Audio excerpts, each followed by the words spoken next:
My childhood crush rejected me for my sister, who turned him down.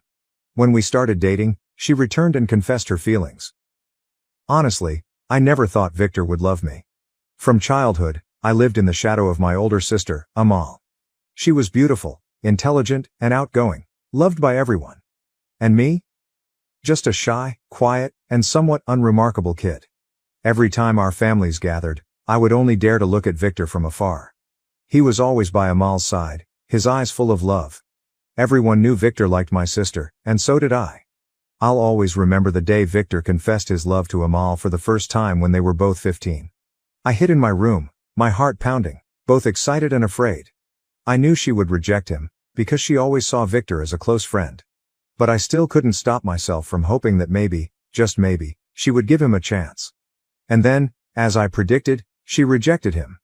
I heard Victor's disappointment, but he still tried to appear strong. She hugged him, saying she didn't want to lose their beautiful friendship.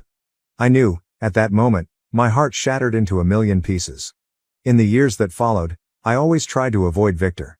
Every time I saw him, I felt a sharp pain in my heart. I knew I didn't have a chance, and I didn't want to be a third wheel ruining their friendship. I just quietly watched him from afar, silently wishing him happiness. When we were 18, Victor confessed his love to Amal again. This time, I was prepared for it. I knew she would reject him, because she wanted freedom, she wanted to explore the world. She said she wanted to go to college in Los Angeles, where she could experience everything without worrying about relationships. I was shocked when I heard her say that. I didn't expect her to have such bold thoughts. I knew she wanted to live a full life, without regrets. But I also knew that meant Victor would have to endure another heartbreak.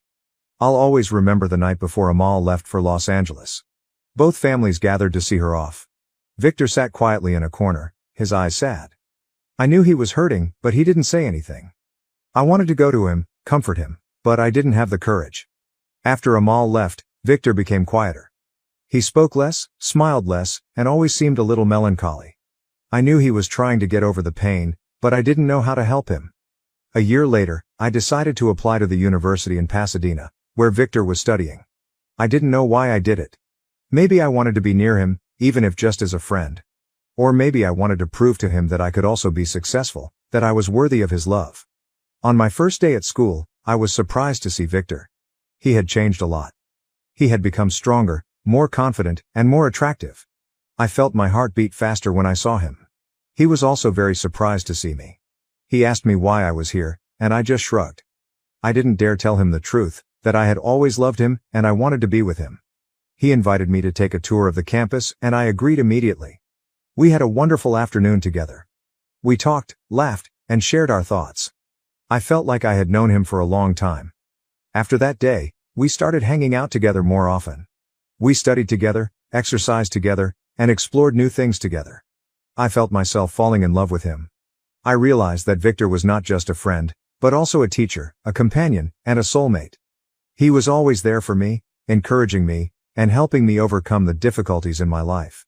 He was the only one who understood me, and I understood him too. 2 years later, we decided to start dating. I was very happy when he told me he loved me. I knew that he had once loved Amal, and maybe he still had feelings for her. But I believed that, over time, he would love me wholeheartedly. I always tried to be a good girlfriend, always supporting him, and always being there for him. I wanted to show him that I was worthy of his love. After graduation, Victor decided to stay in Pasadena to work. I also applied to work for the same company, but in a different department. We wanted to have a stable life, and we wanted to build a happy family. 2 years passed, and our life was very peaceful and happy. We loved each other, respected each other, and always supported each other in everything. I felt like I was the luckiest woman in the world. One beautiful day, Victor told me that he wanted to propose to me. I was very touched when I heard him say that. I knew that he had thought very carefully before making this decision. I also knew that he loved me wholeheartedly. Victor wanted to propose to me in front of both of our families. He had prepared a romantic evening, with flowers, candles, and music. I was very excited waiting for this important moment. But then, everything didn't go as I expected. That day, Victor told me that he had to go home to his parents' house for urgent business. He told me to stay home, and come with him on Saturday. I was a little suspicious, but still agreed. When I arrived at his house, I saw Amal there. I was very surprised to see her. I didn't expect her to return to the country at this time. Dinner that night was very normal. Everyone talked, laughed, and ate. But I felt an underlying tension between Victor and Amal. And then, at the moment Victor wanted to announce his proposal, Amal interrupted. She said she wanted to say something important. She said that she loved Victor, and she wanted to be his girlfriend. I was shocked when I heard her say that. I didn't expect her to do that. I knew that she had rejected Victor before, and I believed that she no longer loved him. Everyone in the family was very surprised. My mom and Amal's mom clapped and congratulated them, but I knew that Victor was not happy. Victor tried to explain to Amal, but she refused to listen. She said that everyone knew that Victor loved her, and she was just giving him a chance. Victor was very angry. He said that he would never want to date someone like her. He said that he would never be with someone who had been with many other men. Amal was very hurt when she heard Victor say that. She ran out of the house, crying.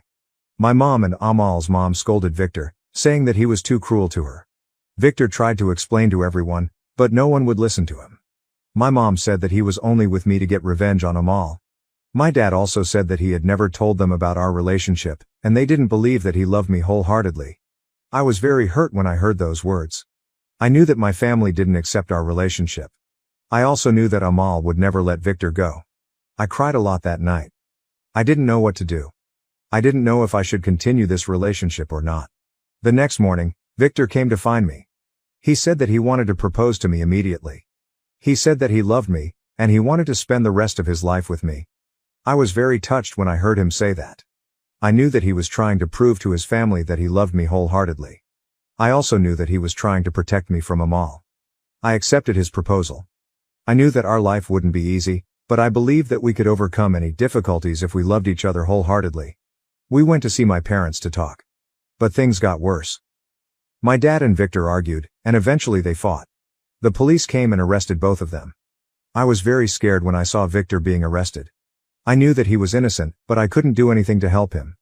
After Victor was released, we went to his parents' house to talk. But Amal was there. She attacked me, because she didn't want me to marry Victor. Her mother also kicked me out of the house. I was very hurt when I was rejected by both families. I felt like I was being turned against by the whole world. But Victor was always there for me. He hugged me, comforted me, and said that he would never leave me. He said that he loved me, and he wanted to spend the rest of his life with me. I decided to leave Pasadena and start a new life somewhere else. I wanted to get away from both families, and I wanted to have a space of my own to build my happiness. Victor agreed with my decision. He said that he would follow me anywhere. He said that he loved me, and he wanted to spend the rest of his life with me. We got married in a small ceremony. Only close friends attended. We promised each other that we would love each other, respect each other, and always support each other in everything. After we got married, we moved to a small town in Northern California. We found good jobs, and we bought a small house. We lived a peaceful and happy life. A year later, I got pregnant. We were very happy when we heard this news. We knew that we would be good parents. When I was a few months pregnant, Victor received a call from his dad. He said that Amal had been discovered to have been lying about everything. She had faked messages, pretended to go to college, and caused many other problems. I was very shocked when I heard this news. I didn't expect Amal to do that. I knew that she had always been jealous of me, but I didn't expect her to be able to hurt me like that. Victor's dad also said that Amal had been expelled from school, banned from flying, and was having many difficulties in her life. I felt sorry for her, but I also felt lucky that I had escaped from her. After hearing this news, I decided to forgive Amal. I knew that she had done many wrong things, but I believed that she had regretted them. I also believed that she deserved a second chance. I called Amal and told her that I forgave her. I also said that I hoped she could find happiness in her life. Amal was very touched when she heard me say that. She cried and apologized to me. She said that she had been wrong to try to destroy my happiness. I told her that it was okay, and I hoped she could forget the past and start a new life. After that call, I felt much lighter. I knew that I had done the right thing. I also knew that I would never regret my decision. And then, the day my child was born came. It was a beautiful, healthy baby girl. Victor and I named her Lily. Since having a child, my life has become more meaningful than ever. I love my child, and I will do everything to protect her. Victor and I still live happily together. We love each other, respect each other, and always support each other in everything. We have overcome many difficulties, And we have proven to everyone that our love is genuine. I know that our life won't always be easy, but I believe that we can overcome any challenges if we love each other wholeheartedly. I am Haley, and I am the happiest woman in the world. I have a wonderful husband, a beautiful daughter, and a peaceful life. I don't need anything else. And whether my parents come to the wedding or not, it doesn't matter anymore. I have Victor and my baby girl by my side. That's all I need. I supported my family financially, and after discovering I was pregnant on vacation, I decided to keep the baby despite my family's opposition. Let's be real, on paper, my life looked Instagram perfect. At 32, I was killing it as a senior product manager at a fintech startup here in Boston. Years of hustle had paid off, and last year, that glorious six-figure salary finally materialized. The condo downtown? Floor-to-ceiling windows, amazing views. My BMW? Nothing crazy, just enough to make me grin when I hit the gas. But behind the carefully curated facade, things were complicated. It all boiled down to one word. Family. More specifically, my financial responsibility for my family. My parents, sweetest people in the world, but terrible with money. Dad's chronic back issues had sidelined him, and the mortgage payments were crushing them. Mom, bless her heart, had this way of making you feel utterly guilty if you didn't help. After all we sacrificed to put you through college, Lauren. So, yeah, I took over the mortgage, the utilities, the whole shebang. Then there was Megan, my younger sister. Freelance graphic designer, bursting with talent but perpetually broke. The cost of living in this city is insane, and her gigs were, well, sporadic. When she and her fiancé, Jake, found their dream apartment last year, guess who stepped in to cover the rent? It was manageable, thanks to my salary. But those monthly expenses definitely put a dent in my designer handbag fund. Our family dynamic? Rock solid. Every other Sunday, we'd gather at my parents' place. Mom's lasagna was legendary, Dad would share the latest neighborhood gossip, and Megan would showcase her newest design projects. It was predictable, comforting, almost ritualistic. And then I went to Costa Rica. It was supposed to be a no-brainer vacation. I'd been burning the candle at both ends with a massive platform launch. My boss, David, practically shoved me out the door. I booked a beachfront resort, picturing myself lost in novels and sipping fruity cocktails. Zero ambition required. That's where I met him. Mike. Mid-30s, ruggedly handsome. He was staying at the same resort, also traveling solo. The cliché happened. We met at the hotel bar. Is this seat taken? He asked, gesturing to the empty stool beside me. Dark hair, a hint of gray at the temples, laugh lines etched around his eyes. Not movie star gorgeous, but with this warm, inviting charm. One drink led to three. We talked about everything, our jobs, he was an architect from Seattle, our favorite books, our travel adventures. By the end of the night, we were strolling along the beach, stars overhead. We spent the next 2 weeks exploring the rainforest, snorkeling in turquoise waters, and, yes, sharing a hotel room. It was intense, exhilarating, but not love. We were two adults enjoying each other's company, fully aware that it had an expiration date. We said goodbye with a kiss, promised nothing, and went our separate ways. I didn't even get his last name. Seemed like a lifetime ago now. Back in Boston, I threw myself back into work, trying to bury those 2 weeks under a mountain of spreadsheets and deadlines. Then, 3 weeks after my return, the morning sickness hit. At first, I brushed it off as stress. Then, my period was MIA. The explanation, chillingly obvious, slapped me in the face. A pregnancy test, bought in a frantic rush after work. My hands were trembling as I waited in my bathroom. 2 pink lines. Repeat the next morning. Same result. Pregnant. At 32. From a vacation fling with a man I barely knew. This wasn't my plan. This wasn't how my story was supposed to go. For days, I functioned on autopilot, a zombie at work. My brain was a battlefield of options. Termination was the practical choice, the responsible choice. I could try to find Mike, but how? Was I really going to track down a one-night stand and turn him into a father? Then there was the terrifying alternative. I could do this alone. But strangely, as the initial shock wore off, a warmth began to spread through me. Maybe, just maybe, this wasn't a disaster. I had a good job, financial security, a great apartment. I could provide for a child. And while motherhood hadn't exactly been on my 5-year plan, I realized I didn't want to give up this chance. By the time Sunday dinner rolled around, my decision was made. I was keeping the baby. Now, I just had to tell my family. The drive to my parents' place was an exercise in mental gymnastics. I rehearsed my speech. I'm 32, financially stable, and perfectly capable of raising a child on my own. This is my choice. But my stomach was churning as I pulled into their driveway. Mom greeted me with a hug. "You're late," she scolded, ever the matriarch. "Dinner's almost ready." We settled around the table, the usual routine of passing dishes and making small talk. I barely touched my lasagna, waiting for the right moment. Dessert arrived, and I took a deep breath. "I have something to tell you all," I announced, my voice steadier than I felt. 3 pairs of eyes locked on me. "I'm pregnant. About 7 weeks along." The silence was deafening. Mom's fork clattered against her plate. Dad froze, his coffee cup suspended halfway to his mouth. Megan's eyes widened. "But, who's the father?" I explained about Mike, the vacation fling, the lack of contact information. "So some random guy knocked you up and disappeared?" Megan's tone was sharp. "He didn't disappear," I corrected. "We both agreed it was just a vacation thing." "Lauren," Mom said slowly. "Have you considered your options?" I knew what she meant. "I've thought about it a lot," I replied. "I'm keeping the baby." Dad, who had been silent until now, shook his head. "Lauren, think about what you're saying. You're 32, single, with a demanding career. This isn't the time to have a child. Especially not one from this situation."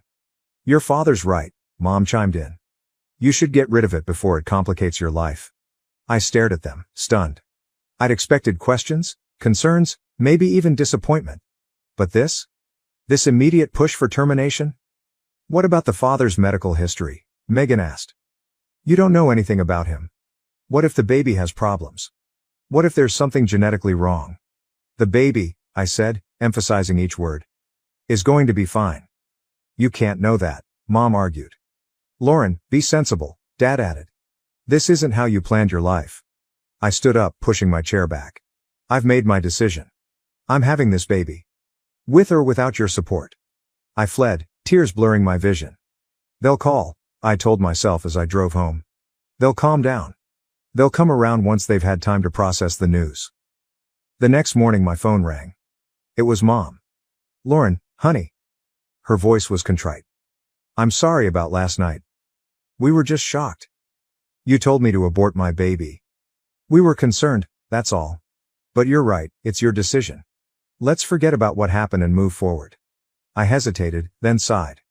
"Okay, Mom. Good. So, we'll see you at Sunday dinner next week?" "Yeah," I said. "I'll be there." But as I hung up, I couldn't shake the feeling that something fundamental had shifted in our relationship. And, as I would soon discover, I was right. The following weeks were brutal. Morning sickness was no joke. It wasn't just in the morning, I was nauseous all day, barely able to keep anything down. After 2 weeks of struggling at work, my boss, David, called me into his office. "Lauren, I'm concerned," David said, leaning forward in his chair. "You're not yourself lately. Your team has noticed too." I hadn't planned to tell anyone at work yet, but the genuine concern in his eyes broke my resolve.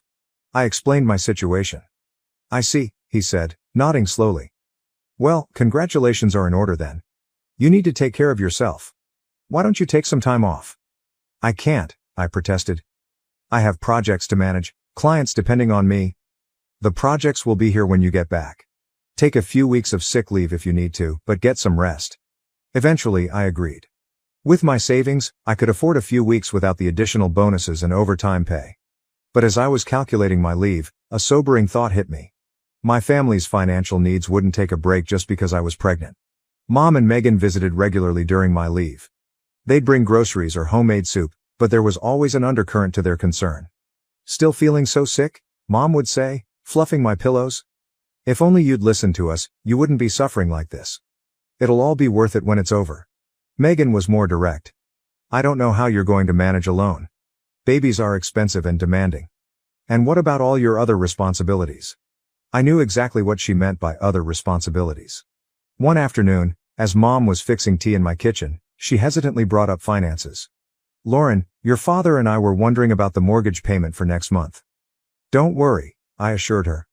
"I've set up automatic transfers. I can still help with the bills." Her relief was palpable. "Oh, thank goodness." She hugged me tightly. "You're such a good daughter." As she left that day, I couldn't help wondering if her concern was genuinely for me, or for the financial support I provided. But I pushed the thought away. They were family, of course they cared about me. My pregnancy dragged on through seasons of discomfort. The morning sickness eventually subsided, only to be replaced by backaches, swollen feet, and a constant feeling of exhaustion. But with each ultrasound, each tiny kick, I grew more certain I'd made the right decision. "It's a boy," the technician told me during my 20-week scan. "You're having a son." I'd asked Megan to come with me that day, hoping to build some enthusiasm in at least one family member. She sat beside me, watching the screen with an unreadable expression. "Isn't it amazing?" I asked, pointing to the perfect outline of his profile. She replied, then quickly changed the subject. "So, have you talked to HR about your maternity leave? How long will you be away from work?" The question beneath her question was clear. How long will your income be reduced? "I'll take the standard 12 weeks, but I can work remotely for part of it," I said, adjusting my shirt over my growing belly. "Don't worry, I'll still be able to help with your rent." She had the decency to look embarrassed. "That's not what I meant." But we both knew it was. As my due date approached, I transformed the second bedroom of my condo into a nursery. Soft blue walls, a white crib, a rocking chair by the window overlooking the city. I'd sit there sometimes, rubbing my belly and talking to my son about the life we'd have together. "It'll be just you and me, buddy," I'd say. "But we'll be okay."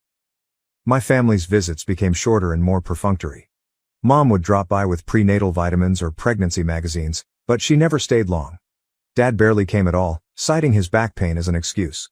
Megan was busy with her design work and wedding planning, though she found time to send me links to articles about single motherhood statistics and the challenges of raising a child alone. The stark contrast between my family's behavior and my coworkers' reactions was hard to ignore. My team organized a surprise baby shower, complete with thoughtful gifts and genuine excitement for my impending motherhood. David assured me my position would be waiting for me after maternity leave and even suggested flexible working arrangements once I returned. "We value you, Lauren," he said. "We'll make it work." Why couldn't my family show the same support? The answer came in an unexpected way, through a simple technological mistake. But that's a story for the next chapter. What happened still breaks my heart when I think about it, even now, years later. It changed everything. It forced my hand. It showed me who my real family was. And it made me realize that sometimes, the blood you're born into isn't always the most important thing. My mother wanted me to cancel my wedding to avoid hurting my sister, who was abandoned before hers.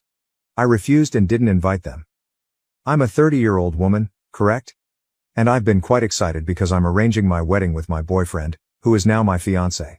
We've been preparing this big day for almost a year, and we wanted to make sure we had everything booked well ahead of time. Why? Because we chose a specific date in December for our wedding, and it falls right in the heart of the Christmas season, when everything gets really hectic. Here's where things become tough. My mother isn't exactly delighted with my wedding preparations. Why? My sister was set to marry a few months ago, but her fiancé abandoned her right before the altar, which is kind of terrible. Yes, there was a massive mess, and she was really upset. My mother believes that holding a wedding so soon after the accident will be extremely difficult for my sister and may hurt her sentiments. First and foremost, my wedding isn't particularly fancy or extravagant. My fiancé and I prefer to keep things simple. We don't overspend on things we don't need. Our wedding is not too expensive. We're only inviting roughly 50 guests, including our closest friends and family. We are not throwing a big pre-wedding celebration or a wild bachelorette bash. It is simply just the wedding ceremony followed by a pleasant, modest meal. Another factor is that my fiancé and I planned our wedding long before my sister considered getting married again. We didn't make this decision on a whim. Everyone in the family, even my mother and sister, knew what we were going for in December. So we're not being insensitive or anything. But, for some reason, just as things appeared to be going smoothly, my mother and sister decided to make a huge issue about it. It's very frustrating because it appears that they're turning this pleasant occasion into a drama. My sister is 3 years older than I, and this would have been her second marriage. Her first relationship ended very calmly. They simply drifted apart after 2 years and chose to split. She has been single since then. So, last Christmas, just when everything was bright and merry, my fiancé proposed to me, and it was beautiful. We had planned a summer wedding, but my fiancé was assigned a short-term trip overseas, so we had to postpone our preparations until December. Since then, we've been planning it in stages. I hate to admit it, but I believe my sister hastened into a second marriage because of me. When we announced our wedding last year, she had only recently begun dating him. They hadn't planned a wedding yet, but I found out a few weeks later that they were getting married. It sounded odd to me, marrying someone after only a few months of knowing them. Out of concern, I asked her whether she was sure about this guy, because marriage is a major deal for me. She became defensive, claiming that not everyone is capable of developing a lasting relationship. It was a really snarky comment, but I let it go. She's never had a steady relationship. I believe the longest relationship she had lasted a year, with the man she married first and then divorced after 2 years. I'm not saying that a year isn't enough time to get to know your partner, but after a broken marriage, one should proceed with caution. She had only known this guy for about 5 or 6 months, but she was ready for another wedding. Anyway, that was her decision, and I respected it and did not intervene further. They had planned an intimate church wedding with only a few guests. I believe it was less than 20. There were just 3 persons from the groom's side on the guest list. He said that his parents resided in a foreign nation and would be unable to attend on such short notice. So, from his perspective, there were 2 buddies and 1 colleague. I believe it was his manager. Nevertheless, I am not certain. However, none of them, including the groom, attended the wedding. We remained waiting at the church. My sister and dad repeatedly called him, but he did not show up. Later, he texted her and said he couldn't marry her since he wasn't sure yet. My sister tried to calm him down and advised that they continue their relationship and then decide on marriage. But he ignored her. That dude was in his early 20s, less than 25. Again, I'm not generalizing, but you know how the early 20s are, especially for Generation Z. I don't think anyone wants to settle down at this age, especially after only a few months of dating. Since then, my sister has been bitter toward me. No, I did not do any of those "I told you so" things, but I believe she blames me for jeopardizing her plans. Being stood up at your wedding is the worst thing that can happen to anyone, and I consoled her afterwards. She requested to be left alone with her friends and mother. Except for her friends and her mother, I was the only other person in the room. It was amusing though, she might have just asked me to leave. I felt terrible about it, but I left without saying anything. I wasn't feeling well, but I recognized it must be humiliating for her, and she had no idea how to respond. I contacted her after a week to check on her, but she did not answer. I texted, but it was left unread, so I didn't bother again. A few months later, I met her at Mom's house. I asked her how she was doing, and she said, "Why are you treating me as if I'm destitute and abandoned by a man? I don't need a man. I'm happy and complete just being myself." I said, "Sure, I was just checking on you. You see, I'm not making up these assumptions." She wasn't giving me cold shoulders after her wedding was put off. Last week, we sent out wedding invites.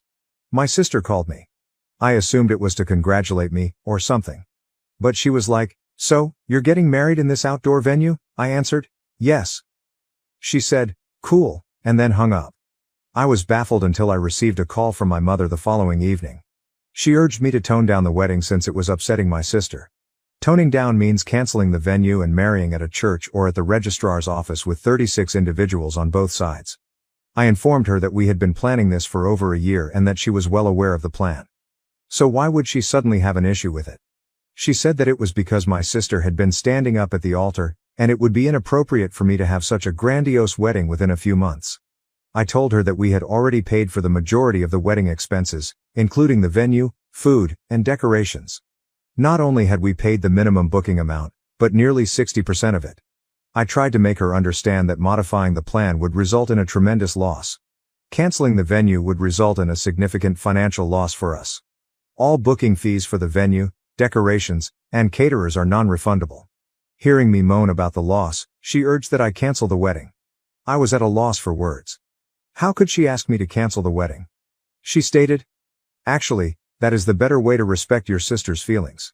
She would have enough time to recover from her ordeal." She suggested we move our wedding to next summer. I informed her that we had already postponed it for work reasons and could not do it again. She tried to gaslight me by claiming that if I could do it for my fiancé, I should do it again for my sister if I loved her. This made my blood boil. I assured her that I was not going to cancel anything and that the wedding would proceed as scheduled. She hung up on me. I discussed this with my fiancé, and he believes my sister is overly distraught by her position. It must be difficult for her to believe that everything is okay for me while her life is a shambles. He stated it was fine if I wanted a low-key wedding. Discussing this with my fiancé has made things worse for me because I now believe he is more sympathetic to my sister. It makes me feel like a jerk for not considering her feelings. Until recently, I had thought my mother's request to cancel or modify the wedding preparations was absurd. But now I'm questioning if I should do it. I do not know, guys. Have any of you been in a similar situation? I'd love to have a new take on this. Update 1. Hello everyone, and thank you for participating with me in the comments. It was quite helpful to me. One of the comments, probably many of you, suggested that my mother is narcissistic for asking me to adjust my wedding plans simply because it will harm my sister. I understand you are correct. It was quite cruel. I'm not doing anything to injure my sister. If she truly loved me, she would not feel this way. There's no other way to phrase it. She's wounded because she's jealous of me. That is it. And it is not my problem at all. Some of you inquired about my family dynamics, namely whether my mother has always been as apathetic to me and my sister has always been narcissistic. So, the answer is no. Growing up, I never felt that my mother was biased toward my sister. Obviously, every parent has a favorite child unconsciously, but she never made it clear. Yeah, I used to grumble that mom liked my sister more, but she was never harsh or evil toward me. My sister and I had a fairly regular sibling bond in our early days. However, during our adolescence, we grew apart. It wasn't due to fighting or anything like that. We simply matured into completely different people. She was more homely and spent time with mom and our aunts, making small chat. I was never interested in any of that. Instead of spending time with family members, I concentrated on my schoolwork, applying for scholarships, and socializing with friends. I also moved out really early. When I was 18, I enrolled at a college far from home, and I've been living alone ever since. Meanwhile, my sister lived with my parents until she turned 25. She only moved out once she married her first spouse. Even yet, her husband's house was only a few miles away, so she spent every other weekend at mom's place. Dad died 5 years ago, and since then, my sister has moved back in with mom. So, yes, they have spent a lot more time together than I have. Naturally, their link is stronger than the one I have with my mother. Nothing much has happened since my last post. Actually, I'm avoiding any talks with them. I'm not going to visit or call them. My fiancé inquired whether I was contemplating my mother's plea to postpone the wedding. I said no. The wedding would go as planned. I'll provide an update if anything changes. Update 2. I hate to admit it, but my sister is a true narcissist, and mom has been supporting her evilness. So, my mother invited my fiancé and myself out to supper.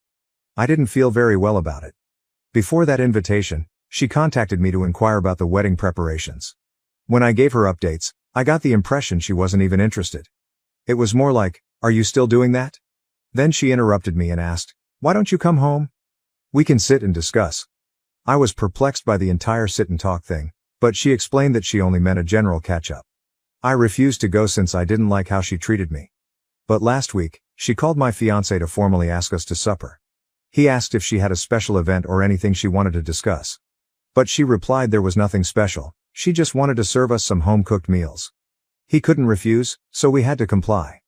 Before traveling there, I informed my fiancé that if mom or my sister requested that we cancel the wedding, or even make any changes, he should refuse. My fiancé is a soft-spoken gentleman who is easily taken away by the emotions of others. I advised him not to give in to their demands or make any promises. If such a circumstance came, he should remain silent and I would handle it. We went there and, thankfully, my sister wasn't present. Everything was going well until mom began discussing her wedding, how she and dad married at a registrar's office, followed by a simple lunch with both of their parents. She went on to explain how the money helped them set up their home and take care of other crucial matters. Then mom tried to manipulate my fiancé by suggesting that we have a long life ahead of us and shouldn't spend money on the wedding. I informed mom that we had previously planned a very low-cost wedding relative to our means. We both make decent money, but we live a very basic lifestyle. She went on to remark that it is our family tradition to have an intimate wedding because we are humble people who do not believe in bragging. I was like, wait a minute. My sister's first wedding was more than intimate. It had almost 100 attendees. Mom defended it, claiming it was the family's first wedding and dad wanted it that way. That day, I discovered how wicked my mother was.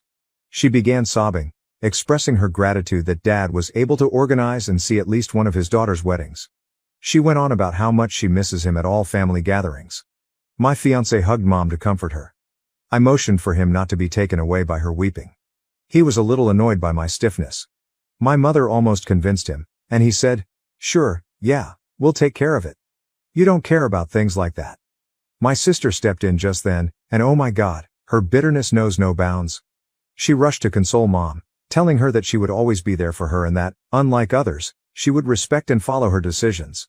Her snark pushed my buttons so hard that I couldn't hold back. I informed her that I had done nothing wrong, but they were targeting me in such a way. This resulted in a full-blown quarrel between us. She stated I should have cancelled my wedding because my sister was going through such a difficult time in life. She accused me of being insensitive because I did not even tone down the pomp and show. She was personally criticizing me, but I said nothing negative. I was simply defending myself. But when she remarked it was ridiculous to spend so much money on one event, I returned it to her.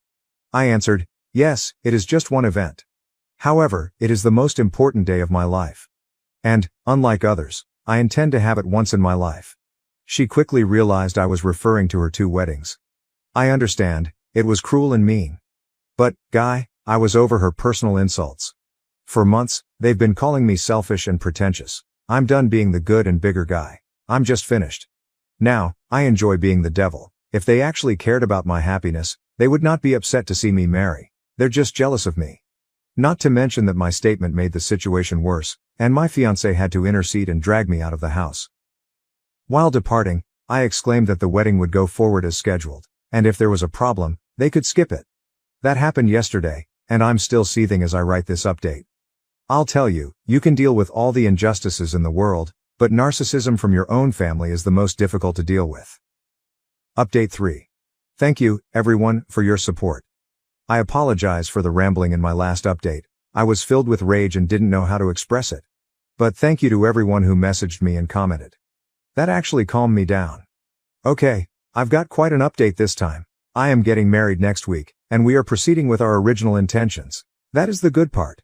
A lot has transpired since my last post, but thankfully, I have not lost my resolve. After that severe, I'd call it, fight with my sister and, to a lesser extent, with my mother, I was experiencing a range of emotions, from rage to heartbreak. I didn't communicate with my fiancé for a few days since I wasn't in a state to have a sensible conversation. He intended to make me see something, but all I could think about was how my sister couldn't take seeing me happy, and mom was side with her, completely ignoring my sentiments. My fiancé talked me through it after my fury faded.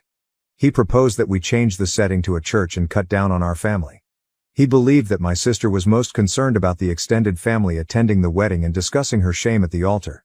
I was compelled to reduce the number of relatives because I was not particularly close to my aunts and uncles. But I truly wanted the venue. Meanwhile, I contacted my cousin, who, to be honest, is more of a gossip monger. I called her to see if my sister had spoken anything about the fight. And indeed, she did. My sister had spread rumors about me everywhere. She claimed that I humiliated and insulted her for her broken relationships. She absolutely exaggerated the entire story. Even if it was only my sister, I could understand. But my mother had also joined her side and had been disparaging me, calling me insensitive and arrogant. When I told my fiancé about this, he instantly got out of it. He was like, "Whatever you decide, I'm not getting into your family drama." So we're sticking with the original plan. A garden-themed wedding with 70 guests, as decided. My sister's narcissism is reaching new heights. She was sobbing in front of my aunts, telling them how insensitive I am and how I am hurting her sentiments by marrying in front of her. Now I don't understand her problem. I'm not marrying her fiancé or husband. Why is she making such a fuss over it? I tried to console her.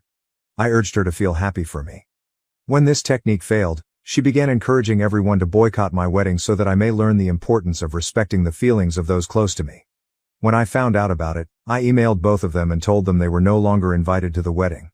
I explained how they had been disparaging me and hurting my sentiments. I kept several important family members in the loop, including my godmother, aunt, and her husband, so that everyone knew my side of the tale. Following that email, I noticed the tables turning. I received multiple phone calls from various family members, including my godmother, assuring me that nothing was wrong. I have the right to have the wedding I want. Reservations were made months before, and everyone was aware of the arrangements well in advance. So what my mother and sister were doing was purely terrible. I have every right to exclude them from my wedding. My sister left me a lengthy voicemail, calling me a spoiled brat and arrogant for not respecting her feelings. She stated it was quite tough for her to move on. She had been abandoned by her fiancé during her wedding only a few months prior. Instead of comforting her, I was busy planning my own wedding and clawing her wounds. Then she cursed me. She predicted that I would face a similar fate, or worse. She claimed that my fiancé, or future husband, would leave me or cheat on me with other women. Only then, she explained, would I understand her anguish. All along, I had been supporting myself. I was firm about my decision. But hearing that crushed my heart. I couldn't believe my own sister could curse me like way, only a week before my wedding. The week leading up to the wedding is already an emotional roller coaster for any woman. And hearing this from my own older sister is the worst thing. People bless their siblings and children at weddings. But I am being cursed. I'm not sure what I did to earn this hate. My mother also replied to my email. She claimed she was disowning me. She advised me not to see her again since I didn't care about my family's feelings. This is how things stand so far. If anything more happens, I will provide an update on this topic. Otherwise, send me well wishes for the future. Update 4. Hello again, everyone. I'm here with another update on my wedding story. And what a whirlwind these past few weeks have been. I genuinely appreciate all of your help and guidance. It's been a huge support during these tough times. Following my last update, things took an unexpected turn. With the wedding just days away, my fiancé and I were determined to go ahead with our plans despite the constant family upheaval. Life, as they say, is what happens while you're busy making other plans. 2 days ago, my mother called me. I was afraid to respond, fearing additional requests or comments. But something in her speech took me off guard. It was remorse, which I had not heard from her in a long time. She asked if we might meet for coffee, just the two of us. Against my better judgment I consented, curious to hear what she had to say. We met in a quiet cafe, distant from the recollections of home. My mother, with tears in her eyes, handed me a letter. It came from my sister. In the letter, my sister admitted to being overcome by her own grief. She stated that her actions toward me were unjustified and motivated by her anguish. She apologized for the upheaval she caused and emphasized her desire for my happiness, even if she was still unable to attend the wedding. Then my mother spoke. She apologized for her involvement in everything. She revealed that her grief, over my sister's aborted wedding and the death of my father years before, had impaired her judgment. She told me she loved me and regretted asking me to cancel my wedding. While she couldn't change the past, she wanted to make amends and begged to be a part of my big day. I was stunned. The earnestness in their statements was evident, and it gave me something to think about. I spent the night discussing everything with my fiancé, who was supportive of any decision I made. After careful consideration, I decided to extend an olive branch. I called my sister and mother and told them they may attend the wedding if they felt like it. My sister, still overcome with grief, stated she wasn't prepared to attend. However, she thanked me and wished me a wonderful day. My mother, on the other hand, was grateful and vowed to respect our plans and support us on our special day. Everything is set for the wedding. We're sticking to our original plan, a garden-themed wedding for our closest friends and family. It feels good to move forward. Not only will we celebrate our love, but we will also take steps to mend our family. Thank you again for your words of support and wisdom. I'll make sure to keep you updated after the wedding, wishing us luck and bright skies. Update 5. Hello everyone. I'm back with what I think will be the most joyous update in this entire tale.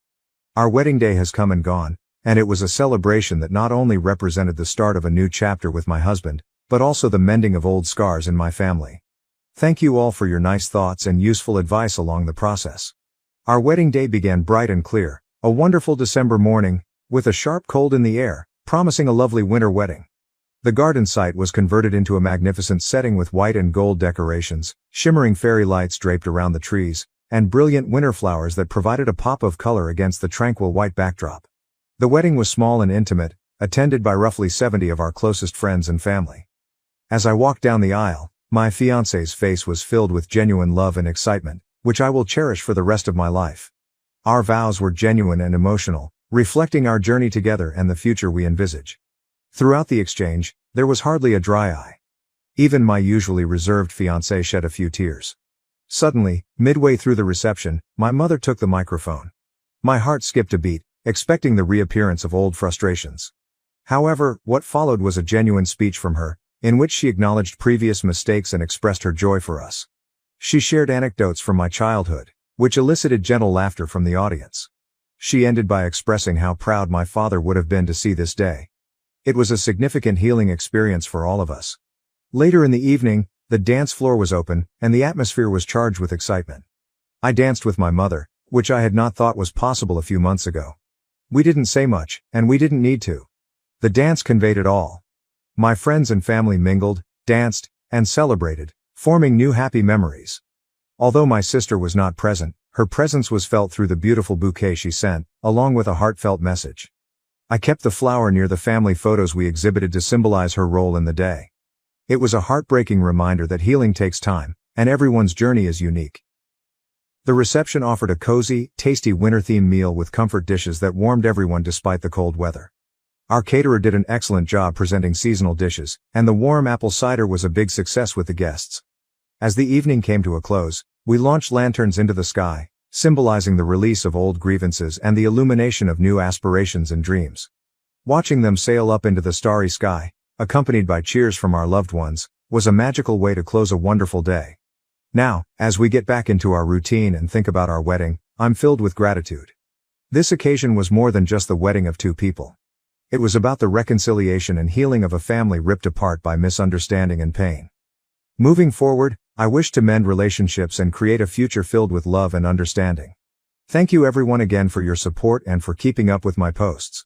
Your ideas and support have been a guiding light throughout difficult times, and I'm grateful for our group. As we travel on our honeymoon and future experiences, I carry not just my husband's affection, but also fresh relationships with my family. Here's to new beginnings, full of hope and excitement. My sister crashed my wedding but was arrested for kidnapping. Now that she is facing jail, my parents want me to help, but I refuse. So, I, 24F, got married about a week ago, and things went very wrong. Let me start from the beginning. I have an older sister named Stacy, 26F. We have always had a strong sibling rivalry, and I am serious about it. Growing up, we despised each other because we were always trying to outdo each other.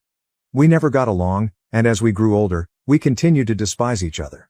We were sure not to show others how much we loathed one another, but it was all there beneath the surface. When we were living together, she and I didn't talk to each other and simply put up a show for our family members when they visited. But even our parents realized we didn't like each other, and they never tried to make things right between us. In some ways, I believe that is what led to so many things going wrong in the end. But I will get to that later. She moved out when she was 18 to attend college, and I was relieved because it meant I could finally be myself around the house instead of continuously walking on eggshells because of her. She would only come back for the holidays and talk about how wonderful her life was since she was attending one of the greatest business schools in the state. I was a little jealous of her, but my sole goal was to work harder than her and get into a better place, which I achieved. I was accepted into an Ivy League school. That was a great slap in the face for her, and I was celebrated far more than she ever was. I expected that getting into an Ivy League institution would put a stop to our competition, but that did not happen. She suddenly revealed that she was beginning her own business. She completed the task with the assistance of my father. I'm not sure if it was luck or hard effort, but her firm took off a few years ago, and she relocated to Japan to expand the technological side of it. It was a huge success, and our parents were really proud of her. That was roughly 2 years ago. Since then, she has lived in Japan. Unfortunately, things didn't go so well for me once I finished college. The fact that Stacy was succeeding so much only exacerbated the situation. I had gotten a job, but it was nowhere as glamorous or rewarding as what she was doing. So I quit shortly after joining. That was a terrible mistake, and I know it now because I should have stayed there and worked my way up. But I was a fool for competing with my sister when I should have focused on myself and my work. It was a very stupid decision on my behalf, and I regret it. But it's finished now. After I quit my work, there was a period in which I waited for something to simply fall into my lap. When it didn't happen, I became depressed. It also didn't help that Stacy was excelling in her area, and her business was something my parents always brag about. I despised it, but I couldn't say anything without appearing resentful and jealous. Even though I was feeling both of these emotions, I had to disguise them when I met with my family and seemed to be pleased for Stacy, because anything other than happiness was an inappropriate emotion. That was about the time I met my spouse, Jackson, 25 million. I'm very pleased I did because meeting him transformed my life. It had been roughly 6 months since I had resigned from my work and had been hoping for a better opportunity to come along, but with no success. As I previously stated, I was deeply miserable and disappointed with my life.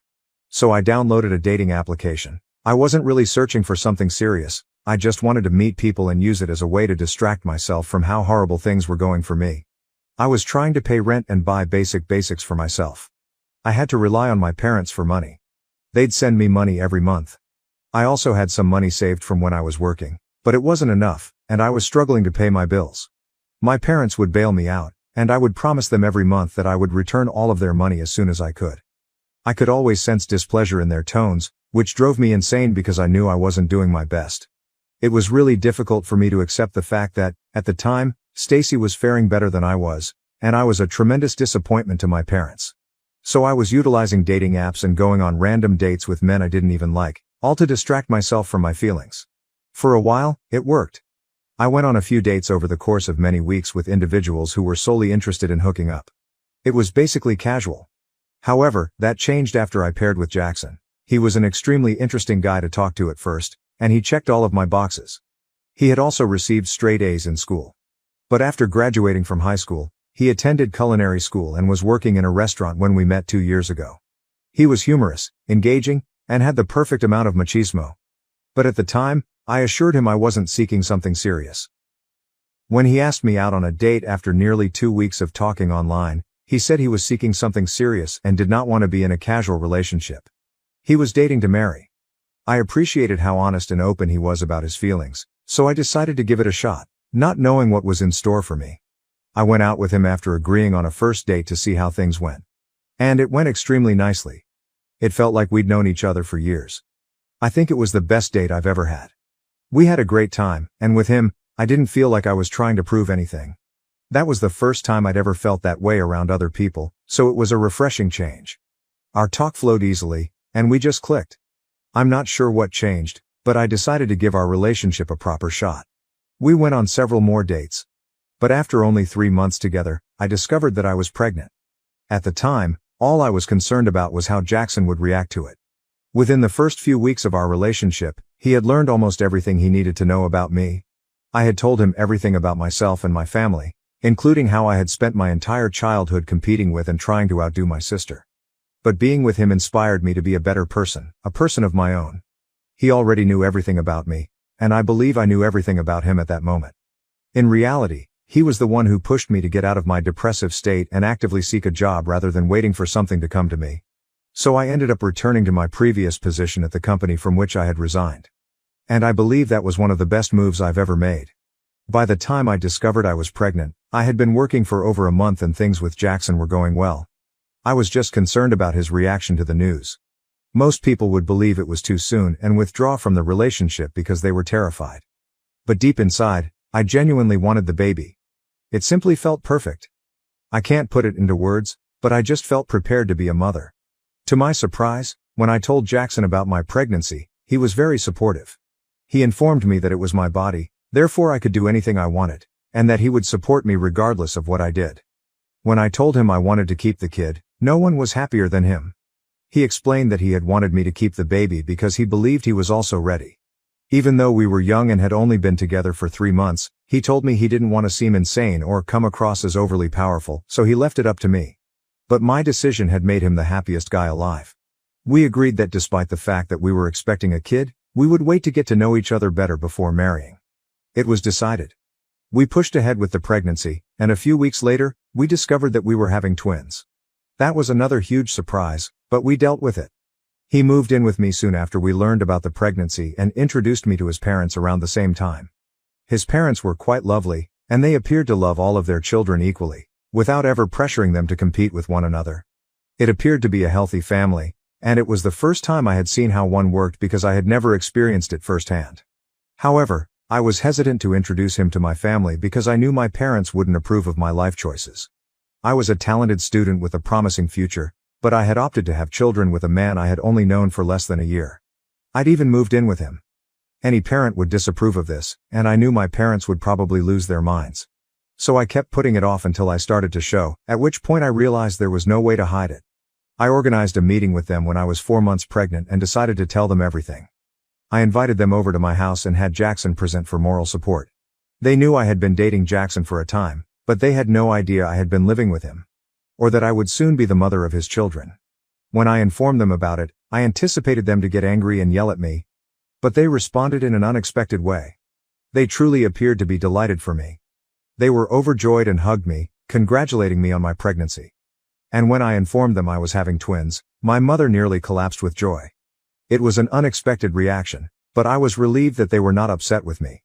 In fact, once they found out, they threw me a party and proclaimed to everyone that they were about to become grandparents.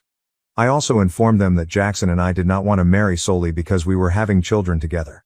We wanted to live together for a while before making such a significant commitment. They were cool with it as well. They were incredibly supportive of everything, which surprised me, but in a positive way. I was really relieved that my parents were on my side in this, since I would have despised it if they had turned against me or attempted to change my mind about things. I even spoke with them about how supportive they were, and I stated that I had not expected that from them. They told me that they were aware that they had never truly been excellent parents since they had never stopped my sister and me from competing with one another throughout our childhood. They felt they were doing something nice. They believed that continually pushing us to achieve better would help us succeed. However, they understood that doing so may have harmed us in the long run. This epiphany occurred when they discovered that I had quit my work in order to pursue a better opportunity. They recognized that Stacy's success with her own business had influenced her decision. They realized that I wanted to accomplish something on my own to outdo Stacy. I thought it was strange that they knew about it, even though I had never mentioned it to them. However, they stated that as parents, they were aware of what was going on and felt responsible for it. They wanted me to know that whatever happened, they would be there for me. I didn't have to continually compete with Stacy to prove that I deserved their love and affection. They would always adore me, and they were equally proud of both of us because we had always given our all. That was the most important thing to them. It was a much-needed chat, and I'm glad I talked it out with my folks. It made things much simpler for me during the pregnancy and afterwards because I could openly ask my parents to help me with the kids while Jackson and I worked. They also informed me that they had a similar interaction with Stacy. However, it appears that things did not proceed as planned. She had just smiled and said she didn't need them to say such things because she truly thought I was a sore loser. In her opinion, I was having a breakdown, which is why my parents tried to be understanding by telling us that they were equally proud of both of us. But she understood the truth, and refused to believe that our parents were truly attempting to turn a new leaf and become better parents. She was persuaded that she was more deserving of their love since, by her own standards, she was performing better in life. My parents assured me that they would speak with her again when she returned for the holidays, because internet discussions were not the same. They promised me that they would have the same chat with her as they had with me, and she would finally stop trying to compete with me. Until that time, she had gone to great lengths to make me feel horrible. Since I revealed my pregnancy, she has been sending me backhanded compliments and making sarcastic remarks in the family group chat, completely inappropriate. She was clearly attempting to tear me down and make me feel awful about the pregnancy, even though I saw no reason to feel bad about it. To her, however, it was clearly a failure, a massive one. In her eyes, I was knocked up before marriage and living with a guy I had hardly met. So, for her, this was a big win. She assumed she could now say whatever she wanted to me without repercussions. It was really grating on my nerves, and I had considered leaving the group chat multiple times. But my parents persuaded me to stay since they were genuinely trying to be better parents and wanted us to stick together. So I stayed, for their sake. My parents pledged to put an end to this, or at least do their best. And if they couldn't, I could leave the group. When Stacy returned for Christmas, my parents informed me they were going to talk to her, and they did. Unfortunately, she was already too far gone by then. Her main purpose in life at the time was to humiliate me and make me feel as tiny as possible. She was intolerable that year. Even though she had been extremely unpleasant in the previous few years due to her thriving business, that year was far worse. Not only had she just returned from Japan, but she was also aware that I was pregnant and nowhere near her level of accomplishment and riches. She used every chance to remind everyone of this. She was constantly talking about herself, giving me stares, and even sarcastically asking if I was not happy for her. It was quite awkward and uncomfortable. I had to leave the party early because I was trying so hard not to lose my anger and cry in front of everyone. After the Christmas party, my parents attempted to contact Stacy again in the hopes that she would stop calling. Instead, she stated that she had worked hard to be where she is, and she would not allow me to take that away from her. She stated she had every right to brag about it as she pleased, and I would just have to deal with it.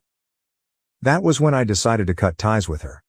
I exited the group chat, and my parents agreed that it was for the best. We hadn't communicated for 2 years, and I had no idea what she had been up to. But I recently learned from a couple of my relatives that she had returned from Japan, with a baby. I first heard about it around 4 weeks ago. Apparently, it was a miracle baby, who was just 2 months old.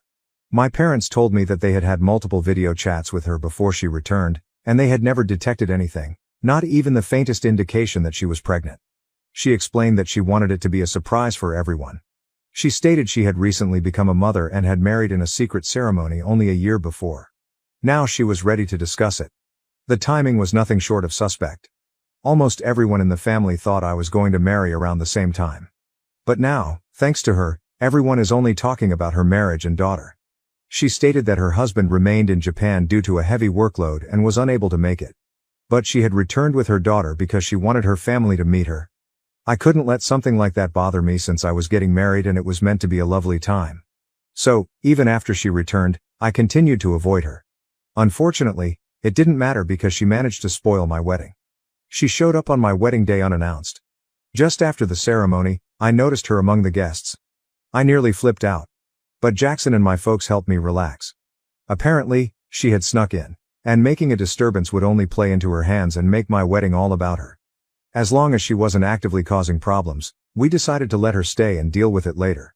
I was being married at Jackson's aunt's farmhouse, so security wasn't tight, which is how she got inside. Now I regret not spending enough money on security. If I had, we could have avoided a lot of problems. Throughout her time at the wedding, all she talked about was how fortunate she was to have her miracle baby, and how my children were illegitimate and did not count because I had them before marriage. It was quite insulting. She was saying that to everyone she met while attending my wedding. Later on, numerous visitors approached me and told me about it. I had to grin and let it go since I didn't want to argue with her and ruin my own wedding. It was quite challenging, but I managed to get through it. At one point, I nearly lost it. But, before I could say anything, the police attacked the venue. I had no idea what was happening. They sealed the entrances, and we were locked in within seconds. Then they arrested Stacy. It was really disorienting. A woman was screaming and crying while holding the baby that was meant to be my sister's, saying it was actually hers. After then, everything became a blur: statements, handcuffs, and uncertainty.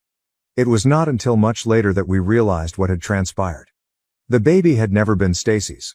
Apparently, all of the photos she had shown us were taken from a friend's social media account. She'd photoshopped herself into them, like some sicko. And the worst part? All of the occasions she had met us with the kid, she had been babysitting for her friend. She had been living with a friend since she returned from Japan because she had terminated the lease on her own apartment and was seeking for a new place. So she was babysitting for free. That was why Mom had never invited our parents or relatives to see her. Then, on the day of my wedding, she decided to go too far. She attended my wedding without her friend's permission. She had gotten the baby out while her friend and her friend's husband were sleeping. She then refused to answer any subsequent calls. That's why her friends had to contact the cops and have her detained. Fortunately, she had been constantly discussing my wedding and how she wanted to take me down, so her pals had guessed where she would be. This is how they found her and arrested her. It was really ridiculous. I still can't believe what happened, but it did. My family and I are still fighting to cope with it. Thinking Stacy was a fierce competitor was one thing, but knowing that she was willing to go to such extreme, crazy lengths only to show our parents that she was better than me, that was extremely concerning. She is now pleading with her friends not to bring charges against her because she is well aware that she would not win this case. If charges are filed, she will face jail time. So far, nothing has happened, yet she blames me for everything. She thinks I was simply getting married to rub it in her face. Now, don't forget that I haven't spoken to her in almost 2 years. I haven't spoken to her since our previous conversation. And I was even polite enough to let her crash my wedding because I didn't want to cause a scene or shame her. She was the one who transformed my wedding into something nasty. If anything, I should be blaming her. So, when she contacted me yesterday and told me that I needed to convince her friends that I had pushed her to do something crazy, I told her precisely what I believed. I told her that I wished she would wind up in prison, because that is where she belongs. Either that or the psych facility, as she is mad. My parents, however, believe that I must assist her at this time. They want me to persuade her friends that she wasn't thinking straight, because I was tormenting her with news of my marriage and children.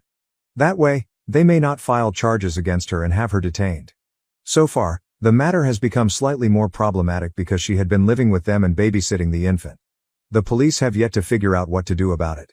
They cannot proceed without her friend's permission. It would have been a clear case of kidnapping if she hadn't been living with them and actively caring for their infant while they were away. But that is not the situation here. That is why she has managed to stay out of jail, for the time being. She continued insisting that they had already agreed to her take the kid with her anytime she wanted.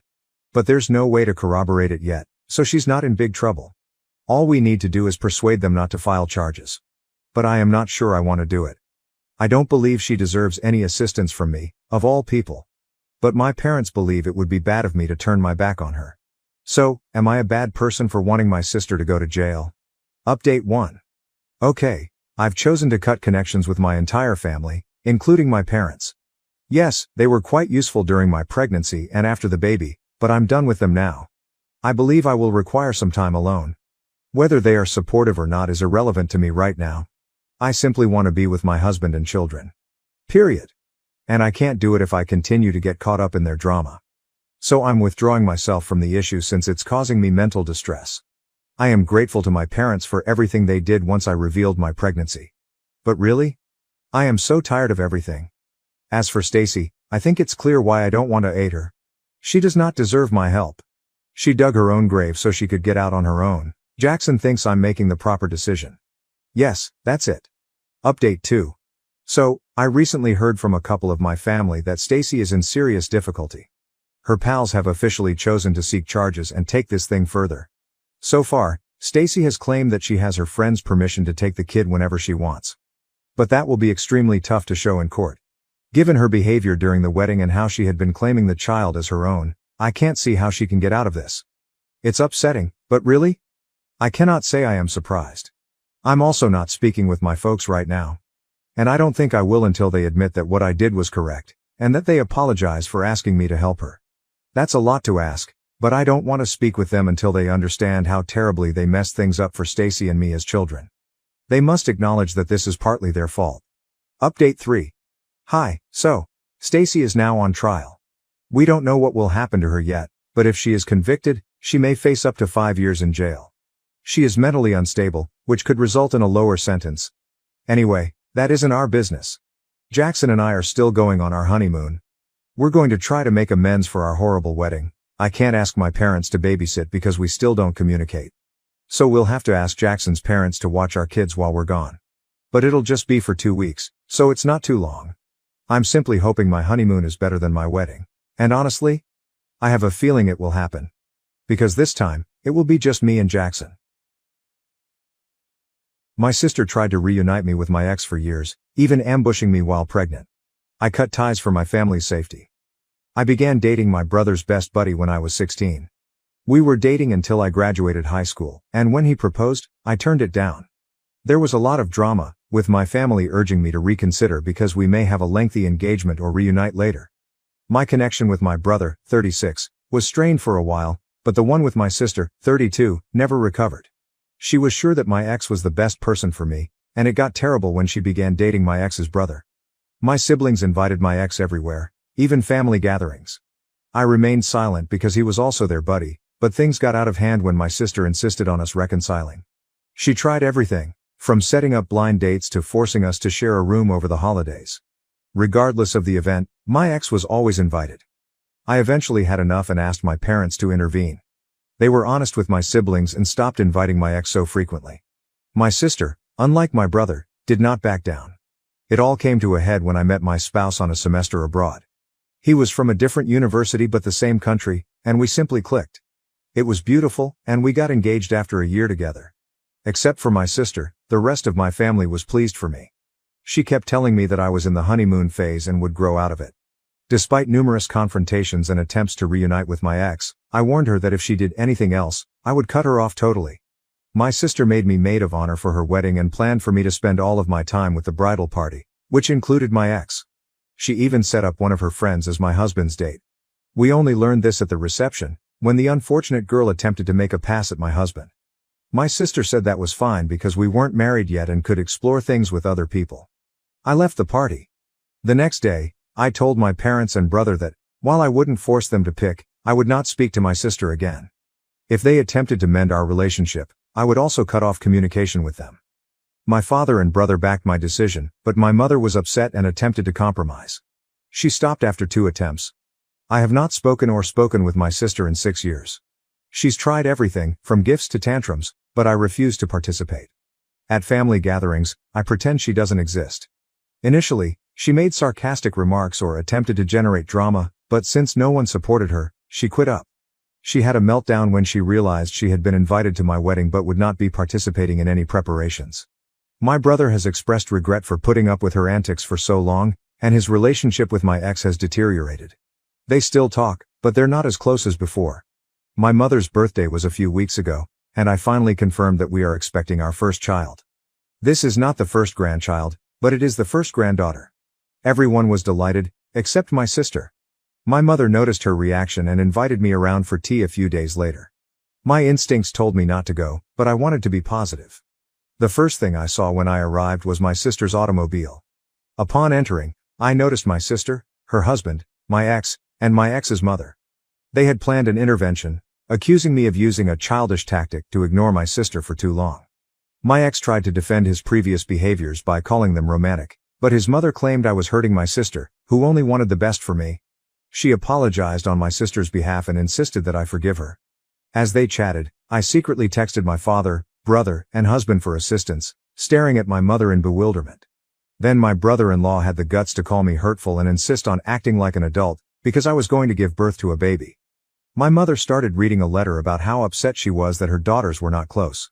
She admitted my sister's mistakes, but said they were well-intentioned.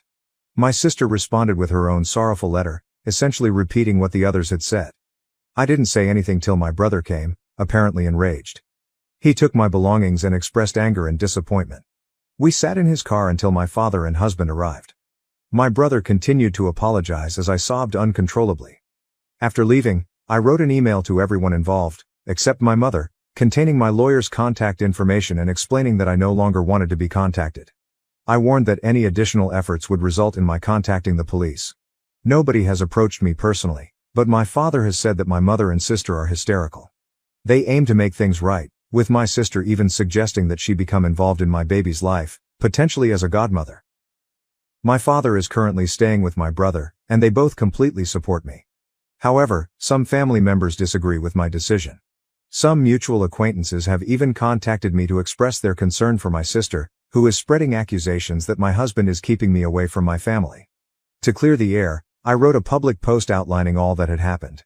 My sister, brother-in-law, and ex are now receiving harsh criticism, which, while not fully my intention, I believe is justified. My mother is still distraught, which makes me feel awful, but not as horrible as her intervention did. I recently decided to chat with my mother about laying ground rules for any future contacts. These include family therapy, set boundaries, no sharing personal information with my sister, and separate holidays. Most importantly, I informed her that if she did something like this again, I would cut her off permanently. She believes these stipulations are excessive, but has decided to comply. However, she mistook this for rapid access to baby news. I explained that it is a process, and she must demonstrate that she has changed.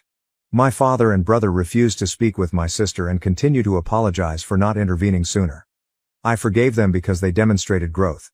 My husband supports whatever option I choose, but my mother-in-law is concerned whether cutting off my mother completely is the best strategy. Ultimately, it is my decision, but I am split about what to do with my mother. Update number 1, I'd want to thank everyone for their help and advice so far. I'd like to provide some additional context indicated in my comments, as I can't respond to each one individually. My ex and I split up when I was 18, and he is now 37. The breakup occurred because I did not want to be married or engaged at the moment. My sister's desire to reunite with him derives from her fixation on the idea of us marrying brothers and being best friends. My mother has always been polite to my husband, but I'm beginning to feel it was all a ruse, which makes me quite sad. My ex has had other relationships since our breakup and has 2 children with one of them, but he is never married. My sister believes that his refusal to marry anybody else is romantic, since it demonstrates that he only ever intended to marry me. However, I've heard that his obsessive behavior extends beyond me. He behaved similarly with his children's mother. My sister has encouraged him to refocus on me. She believes his assistance will put her back in my good graces, allowing her to be a decent aunt. My brother started distancing himself from my ex after I expressed my displeasure with having him around all the time. This transition occurred while I was attending college and visiting my family during breaks. My brother also made an extra effort to welcome my husband, which affected his friendship with my ex, who felt betrayed. Now, my husband is one of my brother's closest friends, and my brother only communicates with my ex when it concerns my nephew, my sister's son, or to avoid being impolite. While both of my parents first appeared supportive of my desire to avoid my ex, it turned out that only my father really agreed. On the day of the tea party, My mother informed my father that she was preparing my favorite tea and pastries for some quality time, but he was unable to stay. My father left to visit my uncle, believing it to be a considerate gift. He is now outraged that he was misled. My husband tried to get along with my sister when they first met, but now he simply ignores her, assuming she is mentally ill. We don't know if she is, but her actions remain unacceptable. The Tea Party ambush, which featured my ex and his mother, was intended to help me face the root of my issues with my sister, according to their official version. To clarify a few facts, we are not Indians, are not extremely religious, and there is no income discrepancy between my husband and my ex. If anything, my husband might be slightly better off financially. Finally, my sisters-in-law, my brother's wife and my husband's sisters, are outraged by the scenario. My husband and his sisters intend to approach their mother about her comment. Meanwhile, my brother and his wife are thinking about going no contact, ENC, with my mother permanently. They have chosen not to allow her to see my nephews for a while.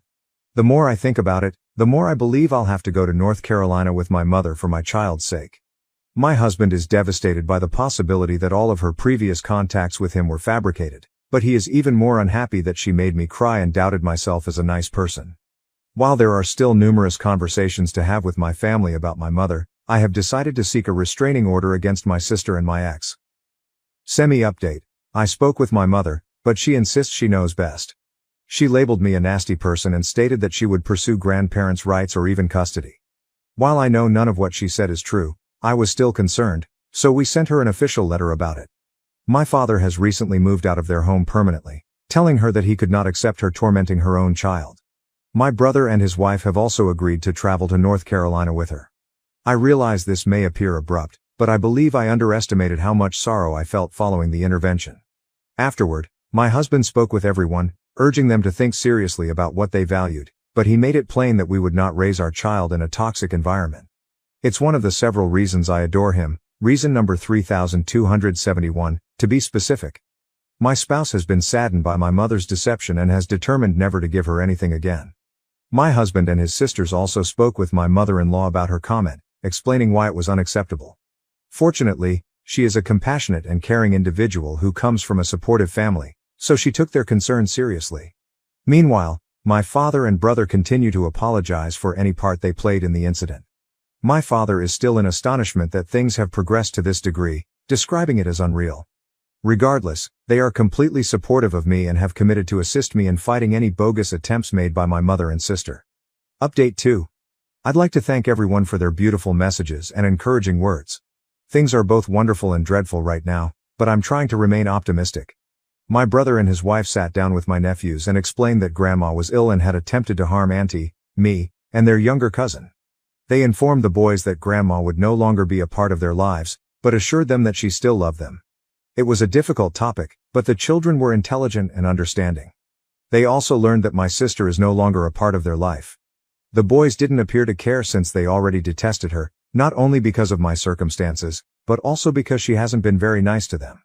My mother lost it when she found out she was being cut off and began claiming she had rights and would be able to visit her grandchildren.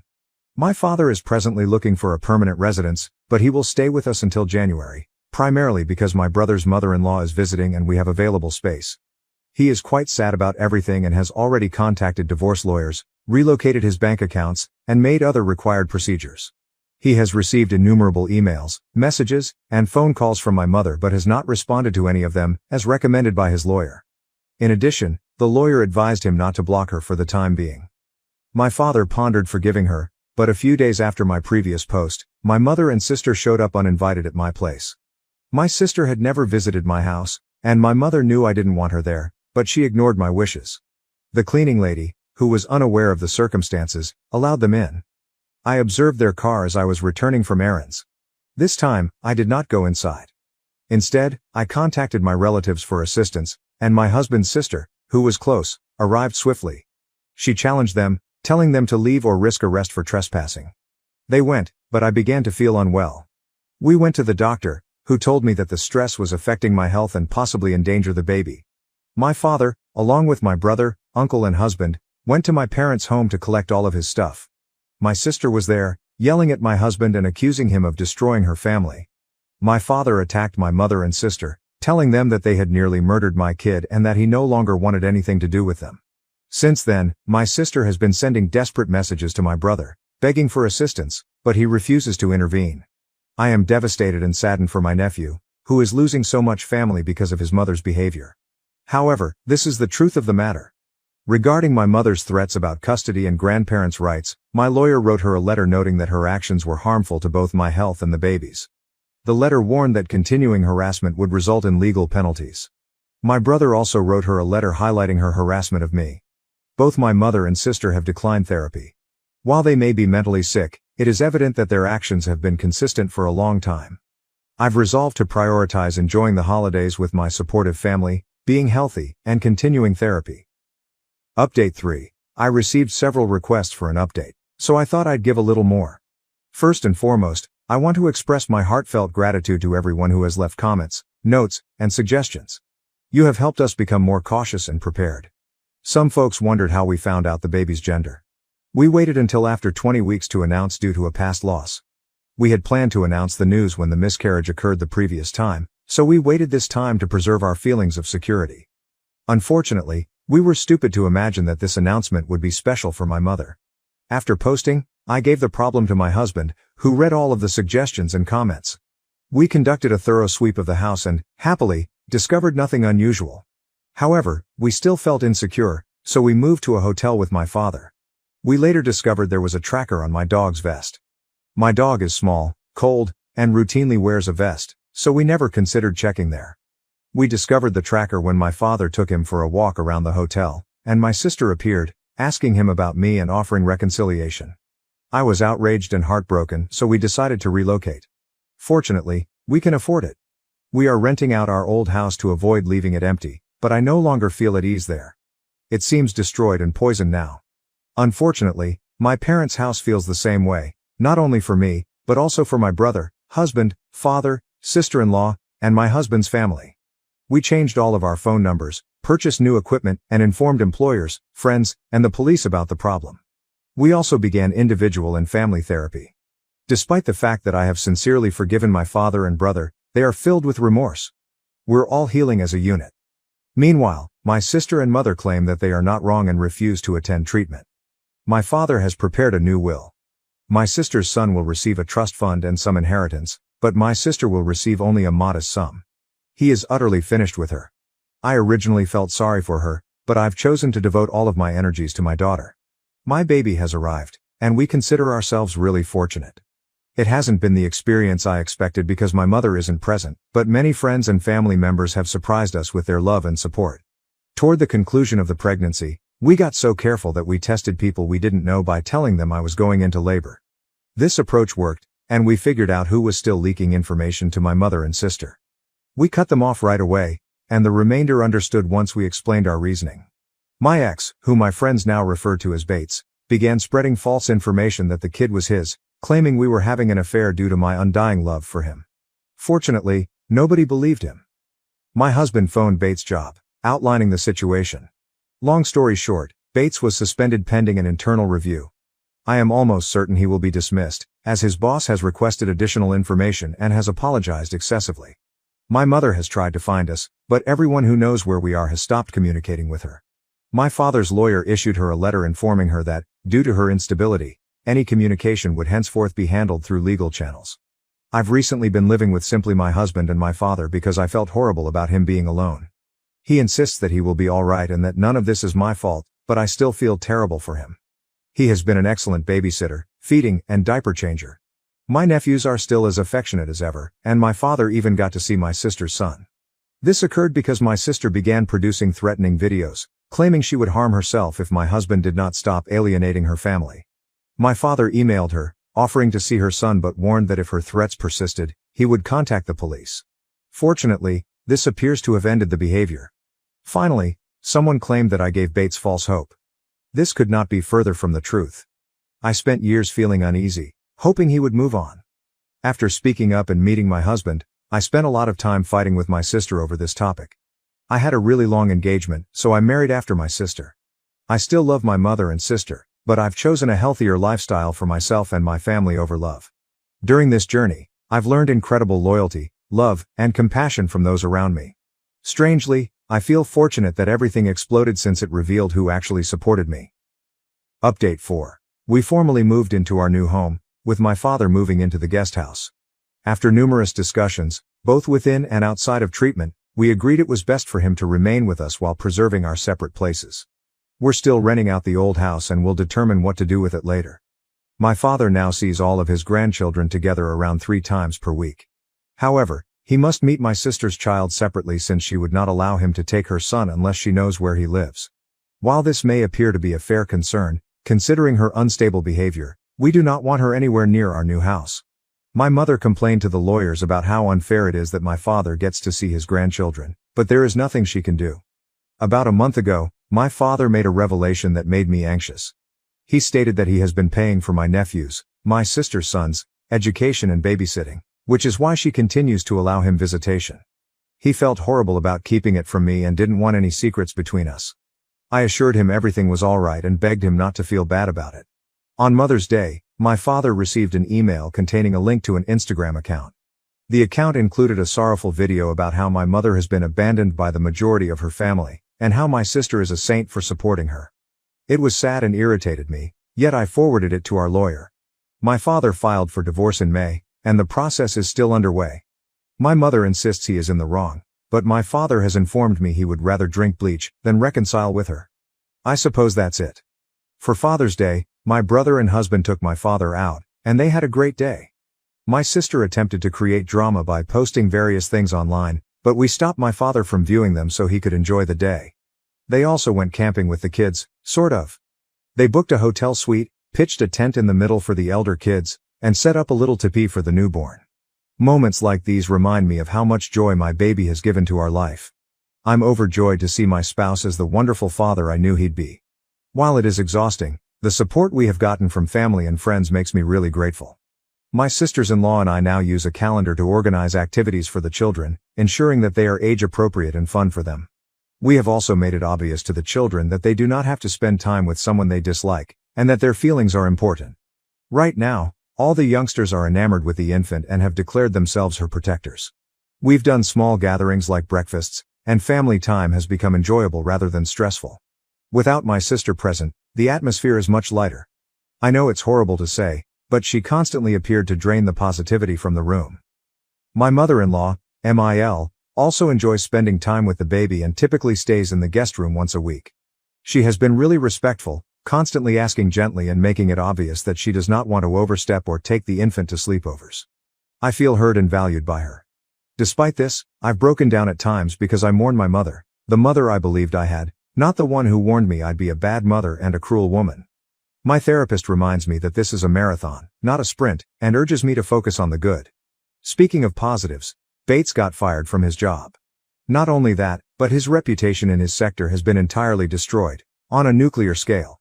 His brother, on the other hand, was unaffected because his industry does not place a high value on reputation, and as far as I know, he is still employed. Bates gave me a 12-page, double-sided, single-spaced letter about how sad he is that I am denying him what's his, and how my husband feels so threatened by him that he had to kill him professionally since he couldn't demolish anything else. I say seems because I did not read it. My lawyer did and provided a synopsis. I also heard through the grapevine, no, I don't ask. They just tell me since they know he is tracking me, that his children's mother had moved away, and he didn't care. He reportedly stated that it was for the best. This man does not care about his children and prefers to play family with me and my baby. Unfortunately, Bates will not be homeless because his mother has already allowed him to move back in with her. I doubt he'll learn anything from this. Not the most flashy of updates, but it is what it is. Oh, and my spouse burnt or donated every single object given to him by my mother or parents, with my father's permission. He claims life is too short to allow her any space, even in memories. Hi, Reddit, I haven't seen you in a long time. I have a few updates for you. First, I'd like to thank everyone for their remarks and letters. Every time I come into this account, I am greeted with largely pleasant sentiments, which I appreciate greatly. For those looking for updates, the majority of them are good, so let's get started. My parents are now divorced following numerous disputes and tantrums by my mother. She maintained the house and received a lump sum settlement, but that's all. My dad is like a new guy, and we are all overjoyed for him. A little throwback. Despite the drama, we did not fire our cleaning lady. She has been assisting my husband's family for decades, and I was quite concerned about her being out of work due to my wild family. My father spoke with her, telling her she was on paid vacation until we had a new house and asking her to wait for us if she wanted. She was overjoyed, and her family was really grateful. Through this relationship, my father met her sister, who operates a nail shop, and they are now dating. She is a nice woman with adult children, so she knows our family's dynamics. My father has made it obvious that he does not want to move in or marry again, and she is content with that because she cherishes her independence. My mother almost had a stroke when she learned about his new relationship. She continued referring to it as a late midlife crisis and accusing him of being a sugar daddy. I haven't spoken with her, but I know she's hurting financially. She was never adept at budgeting and relied on my father to limit her excessive spending. My sister is also struggling now that my father has ceased aiding her with money. He was originally prepared to continue supporting her for the sake of my nephew, but things changed when my nephew began calling my child an affair baby, claiming she wasn't with her real dad, and even pushing one of my husband's nephews at a party, claiming they weren't actually cousins. The children were perplexed and promptly informed an adult. My father attempted talking to my nephew, but he continued saying the same things. When my father told my sister about it, she remarked, "Kids always tell the truth." That was the final straw. My father cut them off financially and informed her that adjustments needed to be done before he would reconsider. She panicked and screamed, but she refused to give in. Bates is still unemployed. Ironically, his employment involved vulnerable women and stalking, so he was sacked. The organization did not want the scandal to harm them, so they fired him.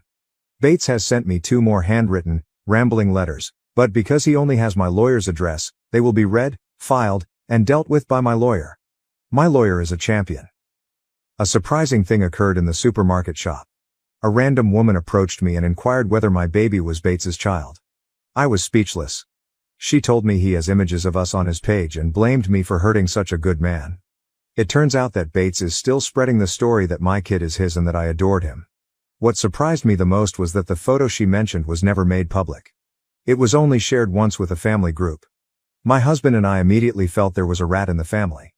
After further inquiry, we discovered that my dad's 2 sisters were giving information to my mother. My father was terribly saddened, but he had no concerns about cutting them off. My brother and his family are doing well. We've spent family vacations together, and they've also stopped communicating with my mother and sister. My sister-in-law acknowledged she was never a fan of our mother, but she kept the peace for the family. My mother-in-law stays amazing. She is thrilled to get overnight babysitting privileges.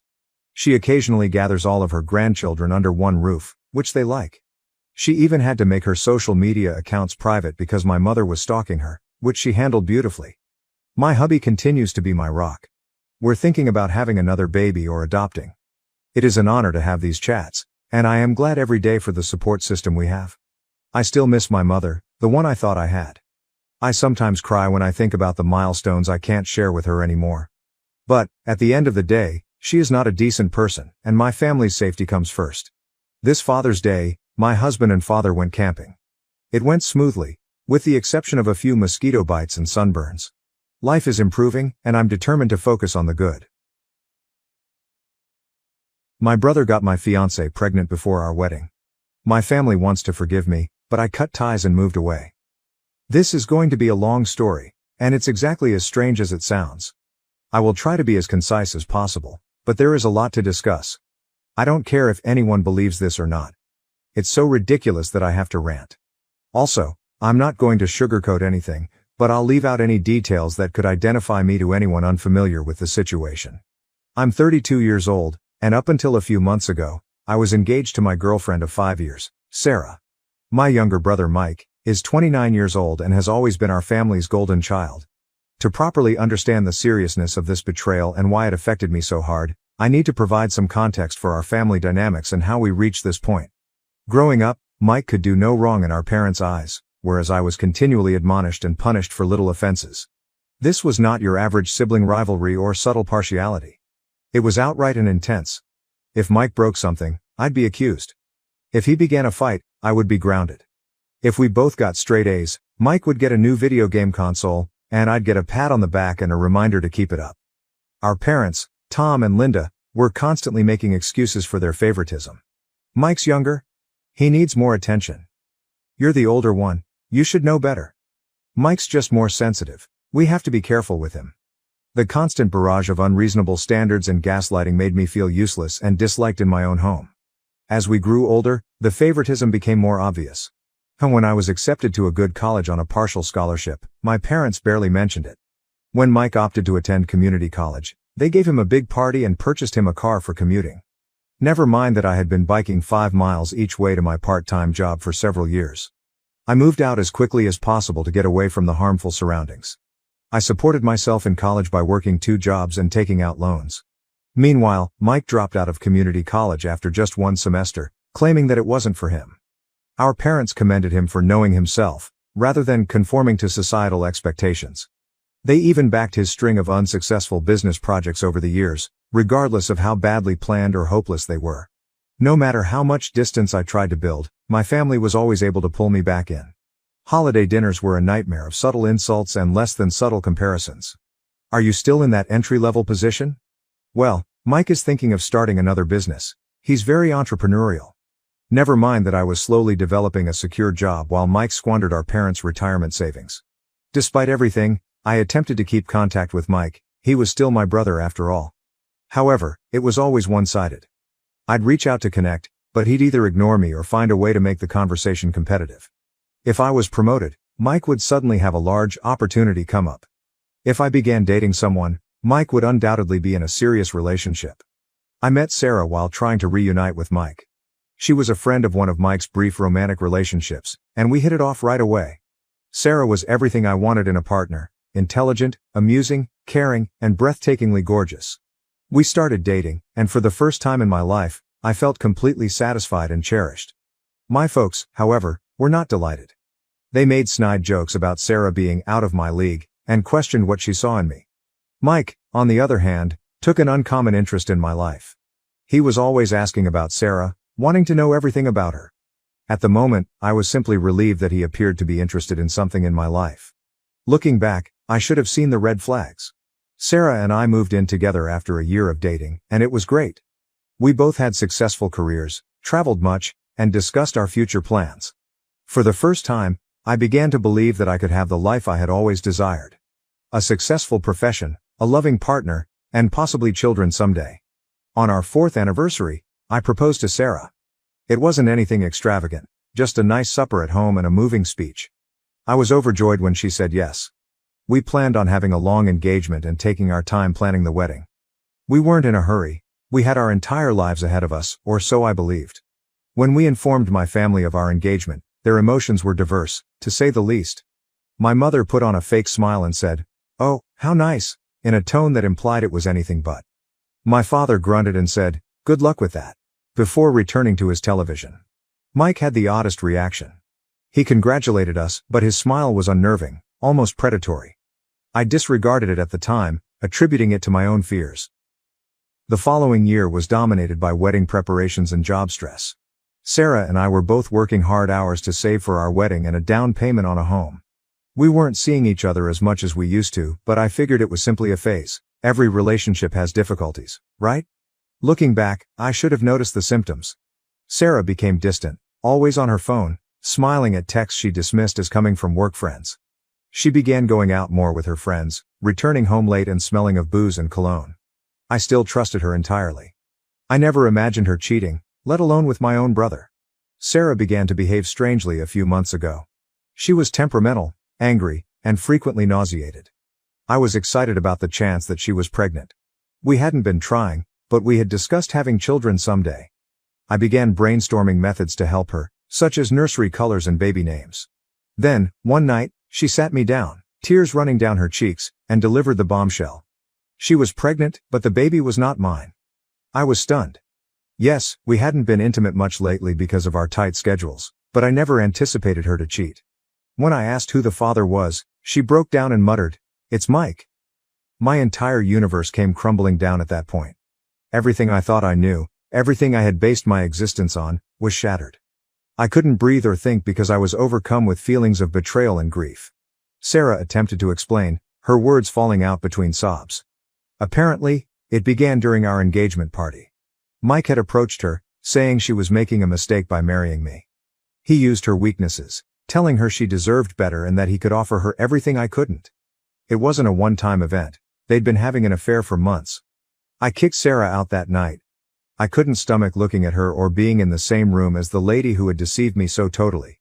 She begged me to forgive her, saying it was a mistake and she loved me. But all I could think about was how many times she had lied to me, slept with my brother, and done so while wearing the ring I had given her. After Sarah departed, I confronted Mike. I can't recall what I said. It was all a swirl of wrath and pain. At first, he tried to dismiss it as a drunken mistake that didn't mean anything. But when I questioned him, he grew defensive, saying, "Well, maybe if you'd been a better fiancé, she wouldn't have come to me." I saw red. I got in my car and headed to his apartment, intending to make him regret what he said. I'm not sure what I was planning to accomplish, but when I arrived, our parents were already present. Mike presumably called them first, telling them about Sarah seducing him and apologizing. And you know what? They believed him. They always do. My mother immediately began lecturing me about forgiveness and family, while my father stood there with his arms crossed, obviously disappointed in me but not in his beloved Mike. I tried to explain what had happened, but they refused to listen.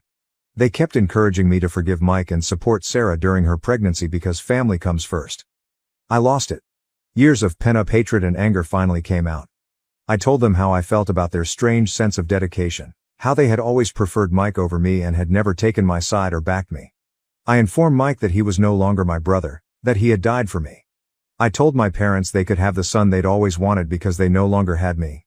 I stormed away, ignoring their shouts and pleads. I traveled for hours without a destination in mind, simply wanting to get away from everything and everyone. When I finally arrived home, I saw dozens of missed calls and messages. Sarah begged for another opportunity, and Mike alternated between apologies and accusations. Most of the messages, however, came from my parents, who demanded that I grow up and make amends. I disregarded them all. I rarely ate or slept. I called out of work, using up all of my vacation days. I couldn't face anyone or bear the thought of explaining what had happened. I just sat in my apartment, going over every detail of my relationship with Sarah and every encounter with Mike, trying to find out where I went wrong. It has been 3 months now. To cope with everything, I moved to a new apartment, changed my phone number, and began treatment. But my family refuses to quit up. Despite my efforts to break off communication, they continue to intrude into my life. They've started coming up at my office, hoping to ambush me and demand a reconciliation. My mother approaches me in the parking lot, sobbing about how I'm tearing the family apart. My father leaves scathing voicemail messages, imploring me to man up and forgive Mike. Mike himself has attempted to approach me multiple times, but I have managed to dodge him thus far. They've even used flying monkeys, extended family members dressed as concerned parties, to guilt trip me into forgiving Mike. Aunts, and cousins I haven't spoken to in years suddenly phone, reminding me how important family is and how I should let bygones be bygones.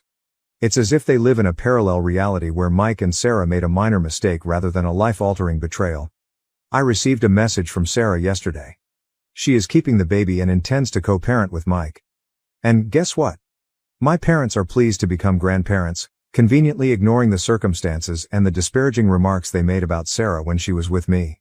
The letter was filled with apologies and explanations, including how she and Mike found real love amidst this horrific scenario. She even had the nerve to say that she hopes we can all become friends someday, for the sake of the child. I am at my wit's end. Part of me wants to break all links, relocate to another state, change my identity, and start again somewhere no one knows about this mess. But another part of me is so angry that I want to stay and fight, to show them how twisted the situation is. I do not know what to do. This betrayal has affected every aspect of my life. I cannot take being alone with my thoughts. I haven't even considered dating again because the thought of trusting someone like that scares me. I've also lost friends as a result of this. Those who believe I should take the high road and reconcile with my family, as if I'm the bad person for refusing to play happy families with the people who have caused me the most pain. The thought of Sarah and Mike raising a kid together, a child who should have been mine, is like a constant knife in my gut.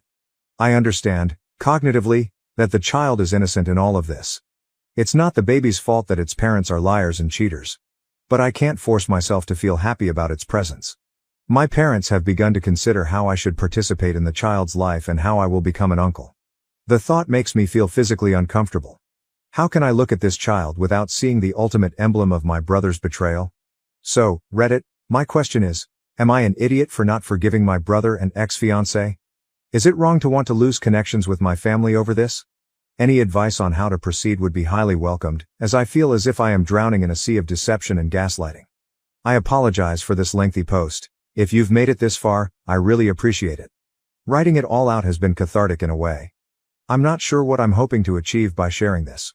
Validation, wisdom, or simply the opportunity to scream into the void and have someone, anybody hear me.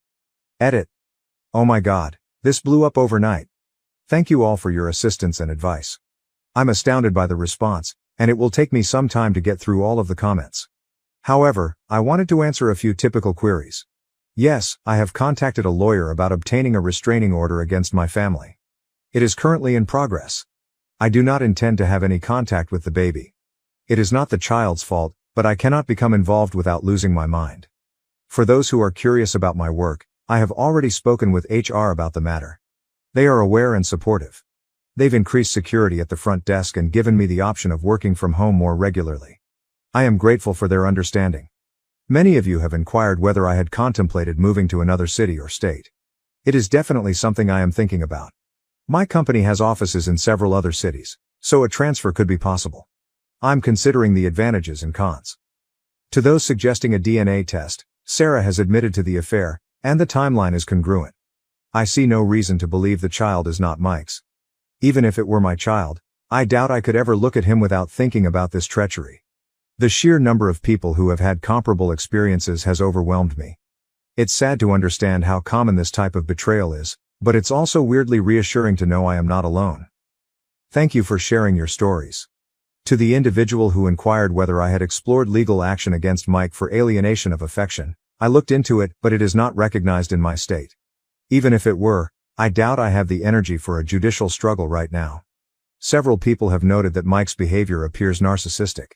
I've started reading about narcissistic personality disorder, and a lot of it rings true. It helps me comprehend, but it does not justify his conduct. Those inquiring about Sarah's relatives are as startled and outraged as one would imagine. They have stopped communicating with her and have reached out to offer me their support. It's a minor comfort, but I value it. To the person who inquired if I'd ever considered having my own children. To be honest, this entire experience has made me rethink if I even want a family. I'm trying not to make any big decisions while I analyze everything. I'll keep you posted if something big happens, but for now, my priority is to recuperate and move forward. Thanks again, Reddit. You have helped more people than you realize. Your support and recommendations have given me a lot to think about, and they've really been a lifeline during this difficult time. I may not be able to answer every remark, but please know that I read them all and they have helped me feel less alone. Update. Hello Reddit. It's been nearly 2 weeks since my previous post, and it has been a roller coaster. First and foremost, thank you for your invaluable assistance and guidance. I didn't anticipate my post to go viral. Reading through all of your answers has been upsetting and somehow reassuring. It's disturbing how regular this type of deception is. The past few weeks have been really hard. Remember how I mentioned that I was working on getting a restraining order? That became a tremendous ordeal. My lawyer had filed the papers, and we had a hearing planned. I assumed it would be simple given the proof and the constant harassment, but I was mistaken. My parents arrived to court with their own lawyer, a high-powered attorney dressed in an expensive suit who most likely costs more per hour than I do in a week. They attempted to portray me as the insane one, claiming I was ripping the family apart over a simple misunderstanding, as if Mike had stumbled and fell into my fiancé. Fortunately, the judge did not buy it. She issued the restraining order against Mike and my parents, but only after my mother sobbed in court and my father stared at me as if I had committed murder. Mike's reaction, however, I swear, if looks could kill, I wouldn't have left the courthouse alive. As we were leaving, Mike attempted to approach me, but my lawyer intervened, reminding him of the newly issued restraining order. Mike simply scoffed and stated, "This isn't over. You can't hide behind a piece of paper forever." I'd be lying if I said his remarks didn't make me uncomfortable, but at least I have some legal protection now. My job situation has also been a nightmare. Remember when I mentioned my family visiting my workplace? It all culminated last week. I was at a client meeting when my assistant alerted me to the fact that my mother was raising a disturbance in the foyer.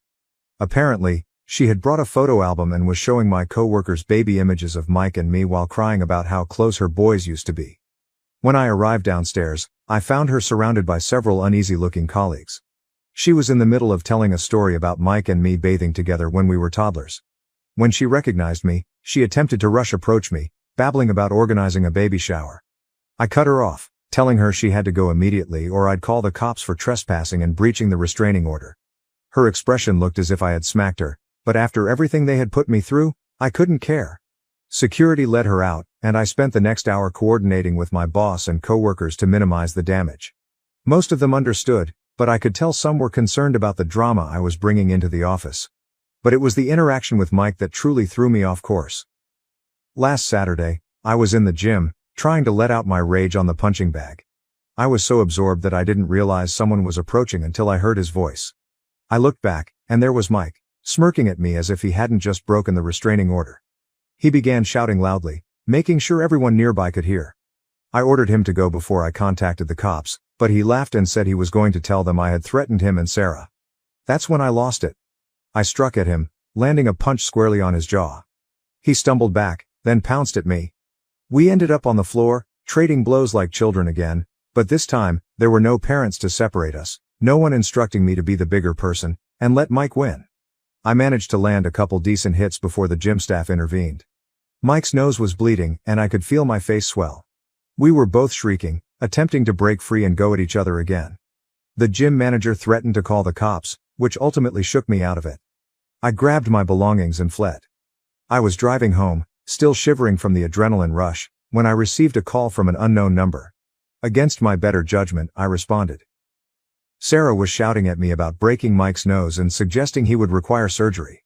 I couldn't stop giggling. Sarah being unhappy with me after what they had done was plain ludicrous. I sarcastically apologized if I irritated her little boyfriend, whom she had been sleeping with behind my back for months. She started crying, moaning about how frightened she was, how the baby could feel her suffering, and how I was so selfish. I hung up and blocked her phone. The consequences of the brawl were serious. The news traveled quickly within our social circle. My phone was inundated with texts from friends and relatives, some of whom were supportive, while others chastised me for assaulting my poor, defenseless brother. Sarah's parents contacted me again, expressing their support for me as well as displeasure in their daughter. It was a minor consolation, but at this point, I'll take what I can. The restraining order does not seem enough anymore. Mike has already demonstrated his willingness to violate it, and I am truly afraid about what he may do next. The legal consequences have been a nightmare. My lawyer contacted me the day after the gym incident to inform me that Mike had filed assault charges against me. I described how Mike broke the restraining order and provoked me. My lawyer groaned and said we'd fight it, but it might be a tough struggle because I threw the first punch. We are in the process of filing charges against Mike for breaking the restraining order. My lawyer believes that this will strengthen our case, but nothing is assured. I've had to give police statements, show them my facial and knuckle injuries, and explain why I was defending myself against my own brother. The entire process is humiliating. To make matters worse, Mike and I have been permanently barred from the gym. While I don't blame them, it's terrible because the gym was one of the only locations where I could express my anger in a healthy manner. My cousin Amy, with whom I've always been close, called me lately. She's been under a lot of pressure from her family to support me, but she's standing firm. She explained what had been going on behind the scenes. Apparently, my parents have been telling everyone that I'm having a mental breakdown. They claim that Sarah and Mike's relationship began after Sarah and I split up, and that I'm simply envious and unwilling to move on. According to Amy, the majority of the family is suspicious, but some are buying into the story. It's infuriating to know they're spreading lies about me while I'm still trying to recuperate. Work has been difficult, to say the least. After the event with my mother generating a disturbance in the lobby and the argument with Mike becoming viral on local social media, I can see my coworkers are nervous around me. Earlier this week, my manager summoned me to his office. He began by saying he regarded me as an employee and recognized that I was going through a difficult time. Then he dropped the bombshell. He proposed that I take a leave of absence until things settled down. He referred to it as a personal sabbatical, paid, of course, but it was evident that the decision had been taken. I wanted to fight, tell him that work was the only thing keeping me sane right now, but I knew it would be fruitless. I agreed, thanked him for his understanding, and began to pack up my office. As I was leaving, I overheard two coworkers whispering about how my brother got my fiancée pregnant. I slammed my office door louder than required as I walked out, taking some tiny joy in seeing them jump. I would be lying if I said none of this bothered me. I've begun taking long trips at night just to get out of my flat. Sometimes I find myself parked outside my old house, the one I shared with Sarah, wondering how my life became so messed up.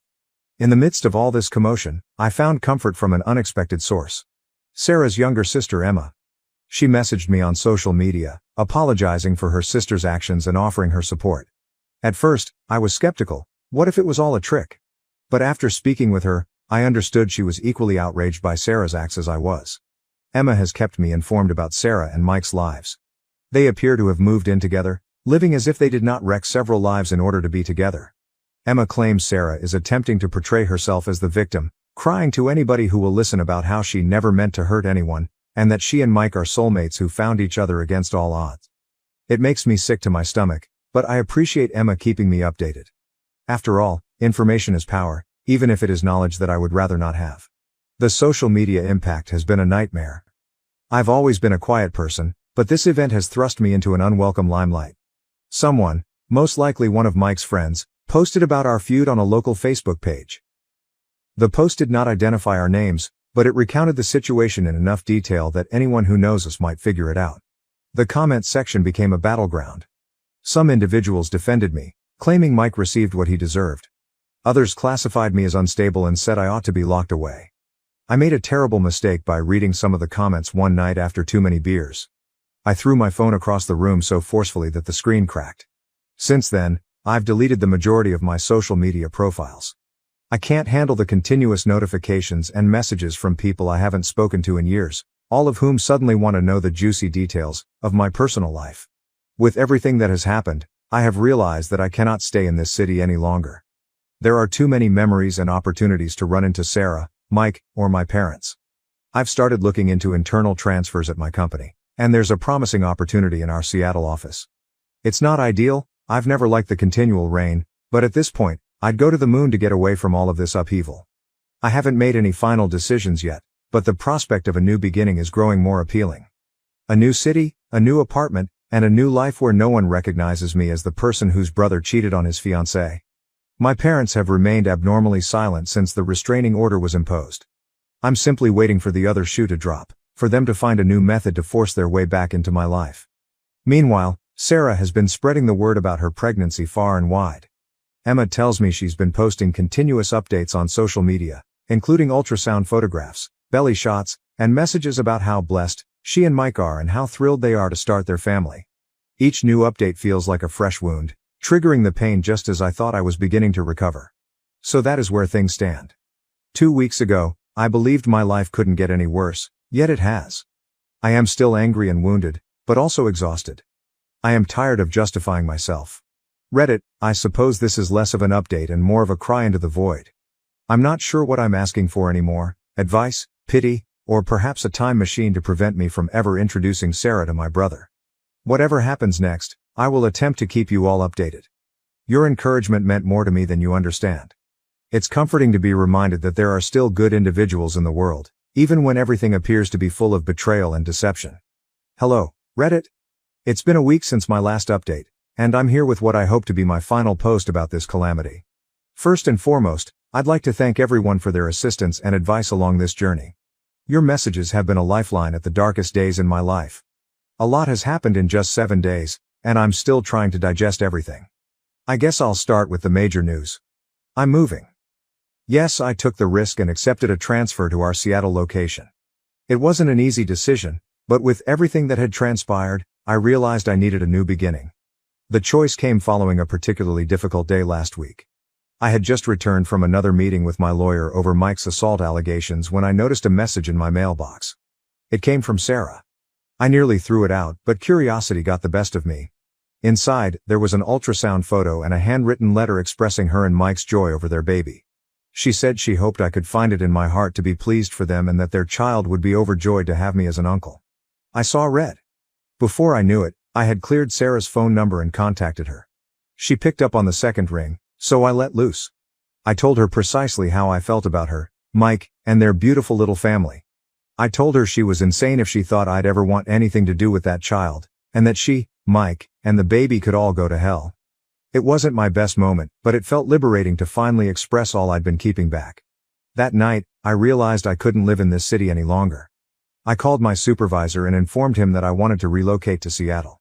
To my surprise, he appeared relieved, probably concerned about how all of this drama would reflect on the organization. He promised to expedite the papers, and by the next morning, it was official. I had 2 weeks to collect my belongings and relocate across the nation. My family and social circle were quick to learn about my move. Unsurprisingly, my folks were furious.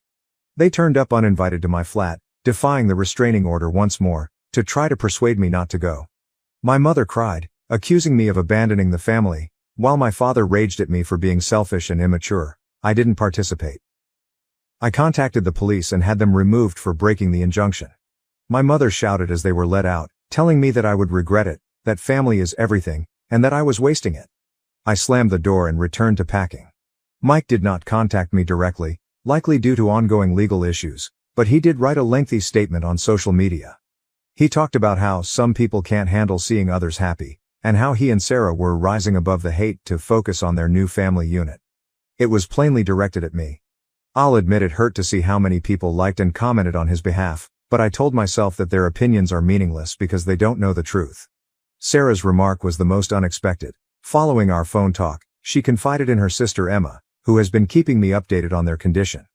Emma informed me Sarah had a breakdown, stating she knew what she and Mike had done was wrong and was frightened of the future. My cousin Amy, bless her, offered to help me pack. While we worked, she told me more about what was going on in her family. Apparently, my aunt, my mother's sister, had a furious dispute with my mother. She accused her of consistently preferring Mike and pushing me away. She even informed my parents that they were reaping the repercussions of their years of favoritism. I won't lie, it felt good to hear that someone in the family was finally calling them out. My lawyer promised me that my move would have no effect on the pending legal dispute. We're still pursuing charges against Mike for breaking the restraining order, and we're fighting the assault allegations he made against me. My lawyer feels certain that the judge will see through Mike's lies, especially given his history of violating the injunction. Moving across the nation may potentially help our case, as it demonstrates that I am not a threat to Mike and have no intention of dealing with him. I'm not sure if I will post another update after this. Part of starting over is leaving the past behind, and as helpful as this group has been, I believe it is time for me to move on from this sad chapter. I need to focus on creating a new life rather than obsessing on the past. So, I guess this is it. Wish me luck, Reddit. I have a whole new life ahead of me in Seattle, and I plan to make the most of it. Thank you for staying with me throughout this. Your help has been tremendous, and it's reassuring to know that there are still good people out there, even in a world filled with betrayal and deception. My girlfriend wanted an open relationship. So I watched her drift away, found comfort in her best friend, and took control of my own happiness. Hey Reddit, I never thought I'd post about relationships, but I need to vent and maybe get some help. At 28, male, I thought my relationship with Sophie, 27, female, was secure until recently. After 3 years dating and 2 years living together, everything was great. Like I was covertly checking for engagement diamonds on my lunch break. Super normal story. Common friends introduced us at a board game night. She smiled at my stupid jokes, I enjoyed her Monopoly competitiveness, and we clicked. After dating for a year, it was natural to share an apartment as we were always at each other's houses. Our routines, you know? Sunday morning pancakes, park walks after work, watching her favorite dreadful reality shows while I play phone games, normal couple stuff. Sophie is a marketer, I handle building projects. Our families get along, we have wonderful careers, and friends. My mom adores her. Her dad regularly invites me to football games. We were that couple that gave others hope in relationships. Yeah. It sounds familiar now. Everything was normal until Tuesday. Dinner was served. Sophie was talking about a work project while I was eating my sandwich when she said, "Hey, what would you think about trying an open relationship?" I froze mid-bite, fork halfway to mouth. I assumed I misheard her, but she kept talking. She told me she had been reading about it online, that many couples were trying it, and that it may help us grow and strengthen our relationship. I asked, "Is there someone specific you want to date?" Because that was my initial instinct. Open relationships are only discussed when someone has someone in mind, right? Sophie became defensive. No, it's not about anyone else. I just think it would be good for us to explore ourselves more. We're still young, and I don't want us to wake up in 10 years wondering what we missed out on. Sitting there, I tried to understand what was happening. When a waitress smiled too much at me, this girl became upset. Her new dating advice is like proposing we try a different restaurant. I asked, "Have you been feeling unhappy?" In case I missed something, maybe I should have noticed indications. "Not at all," she answered, taking my hand across the table. "I love you. I love us. This isn't about being unhappy, It's about making our relationship even better. Think about it. We could both have new experiences but still come home to each other.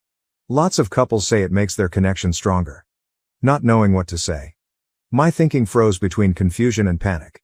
My appetite was gone. The food in front of me could have been cardboard. Sophie, however, spoke animatedly, almost glowing. She kept talking about norms, boundaries, communication. But I kept thinking, where is this coming from? However, yes. I said, okay. I realize this sounds weak. Not because I wanted to. Not because I believed. But her desire in her eyes and the way she leaned in, virtually screaming for my approval, showed she had already decided. Saying no was like closing a door she didn't want to. Are you sure you're okay with this? She questioned, wide-eyed and anxious, like she was offering me a choice. We don't have to if you're not comfortable. I saw her desperate for my approval. I knew this wasn't a decision in the back of my head. Something was changing between us, like it or not. To find out what was going on, I had to play along. No, it's fine, I nodded. If you think it'll be good for us, we can try it. I entered something I didn't believe in, knowing I was losing her. She became thrilled and started talking about how we might set up dating app profiles together and how we should notify each other of upcoming dates, all of which she seemed to have already considered. I'm sitting there wondering, how long did she plan this? Rest of the night was odd. We watched TV as usual, but my mind raced. Sophie was cuddling with me on the couch, acting like everything was fine, like she hadn't just suggested changing our relationship. I kept wanting to return it and tell her I wasn't happy. I had no idea how. Every time I saw her browsing through her phone with a smile, I felt like I had made a big mistake. That night in bed, I couldn't sleep. Sophie lay cold next to me, serene, while I glanced at the ceiling, wondering what I had done. Part of me wanted to wake her awake and tell her I didn't want to share her. Some part of me was afraid. I was afraid she would do it or leave me if I said no. As I laid there, I reviewed our recent conversations to see if I missed any indications. Is she bored? Was I insufficient? Was someone else there? I had no responses to the inquiries that kept coming. Little did I know, this was just the start of the chaos. Sophie asked me to assist pick photographs for her Tinder and Bumble profiles all evening, like a lover would. She asked me to take new photos of her. Yes, seriously. I took images of my girlfriend to make her look good to other males. I created my own profile to demonstrate my effort. My heart wasn't in it. Writing a bio felt awkward and false every time. What should I write? Looking for fun while dating? I felt awful all over. She probably knew I wouldn't meet anyone. I told her I'm not social and don't have time or energy to meet new people several times. Maybe she believed she could date and use me as backup. Sophie got matches fast. Her beauty and playfulness are obvious. I was most surprised by how quickly she met these guys. Within a week, she had 3 dates. 3. She showed me their profiles like we were discussing celebrity obsessions. She shoved her phone in my face. Look at this one. He's a personal trainer at that fancy gym downtown. We're getting coffee tomorrow. I nodded, pretending this was usual. I felt queasy the first time she got dressed for a date. I had never seen her black clothing before. For this, she bought new outfits. She did cosmetics for an hour. She twirled as she left our bedroom.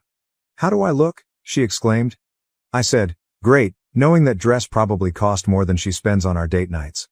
She returned home late that night, laughing. I feigned to sleep when she went to bed, but I heard her texting for an hour. She hummed while preparing coffee the next morning and pretended everything was wonderful. I noticed her schedule. Monday involved coffee with the gym guy. Wednesday supper with a lawyer. A food truck owner and I had drinks Friday. The range was intriguing. She always came home looking like she had the time of her life. I checked the Instagram locations she tagged. Not my proudest moment, but I needed to know the truth. I drove by the restaurant where she stated she was eating one night. She was at the bar with a tall suit-clad man cracking up. She held his arm and looked at him like she did at me. Distance between us. Her change at home was worse than seeing her with these guys. She spent less time with me, no more cuddling. She texted constantly. Sunday pancake ritual? She was meeting the girls for brunch. I once discussed it with her. Don't you think you're going on a lot of dates? I asked casually. She looked at me like a fool. That's the whole point of an open relationship, isn't it? To meet new people and have experiences? You should try it too. I can help you with your profile if you want. But I didn't want profile aid. Please return my girlfriend.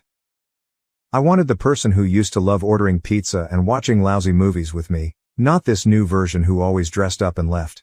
She was getting ready for date number 6 or 7 one night. I lost track. I couldn't stand it. I went on a walk to clear my brain and ended up at this picnic spot. I sat there for 2 hours contemplating how quickly everything had fallen apart. Sophie's messages buzzed my phone. "Hope you're okay. Don't wait. Have such a great time." She twisted the knife with each message. She tried to tell me about her date the next day, how hilarious he was and how he took her to this great new restaurant. Standing, I left the room. Following me, she seemed bewildered. "I thought you were okay with this?" she asked, shocked. "Yeah, maybe I'm not," I answered. "But you could be dating too. You're choosing to stay home and be miserable." That's when I understood she didn't understand. She didn't get that I didn't want additional dates. I wanted her. Her old self. He liked our boring, normal existence together. 3 weeks had passed since she started this open relationship thing. 3 weeks of watching her dress up for other guys and lying awake wondering where she was, what she was doing, and who she was with. My thoughts went crazy for 3 weeks. I assumed she'd understand how foolish she sounded. I kept waiting for her to wake up and realize how ridiculous this was and what she was throwing away. But she didn't. Without hesitation. Not guilty. She took pride in it. She moved around like she had discovered a higher level of dating that we were too foolish to understand. Worst part? I couldn't comprehend why. It seemed she liked me. Why burn it all down? Why say we didn't have enough? It finally clicked. This was unfixable, no return. The end was irreversible. For once, I wasn't sure I cared. I was inspired by the thought of her living her life carefree while I was drowning in it. I wanted her to regret everything. Show her what she threw away. I had no plan yet. I knew I wouldn't suffer while she had fun. I didn't know what to do next, but I needed to chat. Someone who would realize how messed up this was. Emma started visiting more often. Sophie's best friend since college freshman year was Emma. She came to movie nights, helped us move furniture, and brought soup when someone was sick. One of those genuine people, you know? Being a kindergarten teacher suits her because she makes everyone feel heard and important. I always saw her as Sophie's friend. Though pretty, long brown hair, green eyes, constantly smiling, I put her in the buddy zone. In addition, she had dated Mark for 2 years. However, they split months ago. She first came over after Sophie started her open relationship to borrow mixing bowls for a birthday cake. Sophie went out with a new guy, and Emma sensed something was up with me. "You look terrible," she stated directly. "What's going on?" Although I didn't intend to tell her everything, it happened. How Sophie announced open relationships to me. How she dated various males practically every night. I felt crazy witnessing it all. Emma sat, listening. Truly listening, not just waiting for her to speak. She shook her head after I finished. "Not an open relationship," she remarked. "That's just Sophie doing whatever she wants without caring how it affects you." Something about hearing it from someone else made me less insane. After that, Emma visited more often, generally while Sophie was dating. Watching movies, ordering takeout, just hanging around. Talking to someone was nice. Someone who understood us and the situation. Confession: Emma appeared concerned one night after Sophie had been exploring for a month.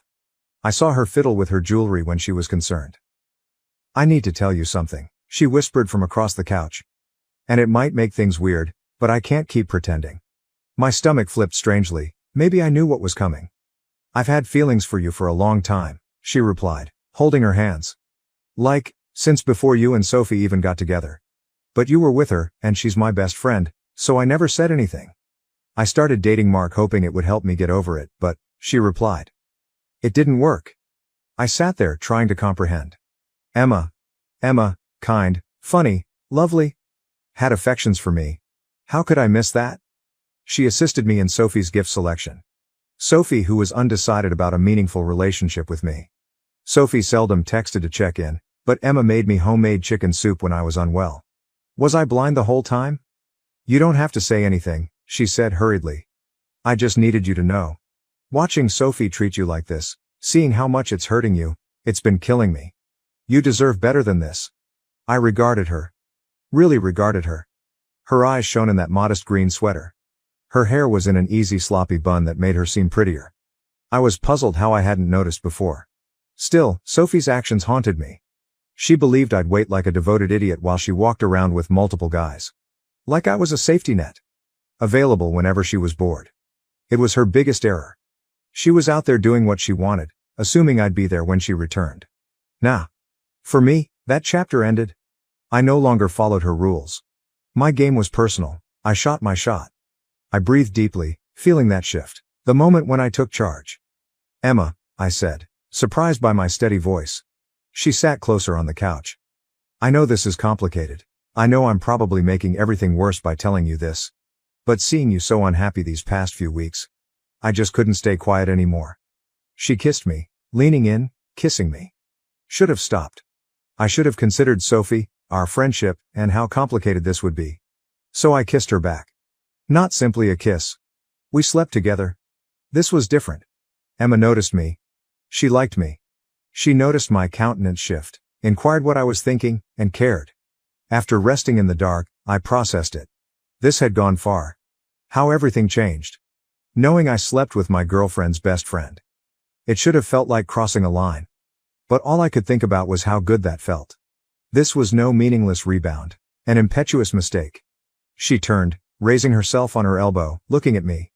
What are we going to do? She inquired quietly but steadily. Staring at the ceiling, I sighed. I should have replied. I should have felt guilt, conflict, etc. I only felt relief. After weeks of choking in Sophie's wreckage, I could breathe. I don't know, I said. Emma paused, then asked. I don't regret it. Do you? That insane thing? I didn't. Not even briefly. I saw things clearly for the first time since this open relationship tragedy began. Our demise wasn't my fault. I did not break trust. Maybe I deserve someone who wants me. Just me. Sophie's going to lose it when she finds out, remarked I. Probably, Emma said. But isn't it funny how she thinks it's perfectly fine for her to date other people, but the idea of you doing the same would drive her crazy? It was her point. And then I thought, maybe Sophie should take her medicine. I didn't tell Sophie about Emma immediately. Part of me wanted to watch her reaction to hints first. Maybe that was petty. After seeing her show off with different guys for weeks, I thought she deserved to experience that. After Emma left, Sophie returned from staying at Jessica's place. Jessica was probably Jason, but whatever. She chatted about her girlfriend's night while pouring coffee. The first hint was dropped then. Oh, Emma stopped by last night, I casually said. We had a really good talk. Sophie's coffee pot grasp froze. Emma was here? Yeah, we hung out for a while. She's really easy to talk to, you know? Sophie dropped her coffee mug too hard, spilling some on the counter. What did you guys talk about? Just stuff, I shrugged. Life, relationships, feelings, it was nice. Her expression was priceless. Her next hour was spent contacting someone, likely trying to gain specifics from Emma, while pretending to watch TV with me. She looked at me every few minutes, trying to figure out what occurred. Over the next 3 days, I mentioned Emma more. She was hilarious. Her genuine understanding. How we texted.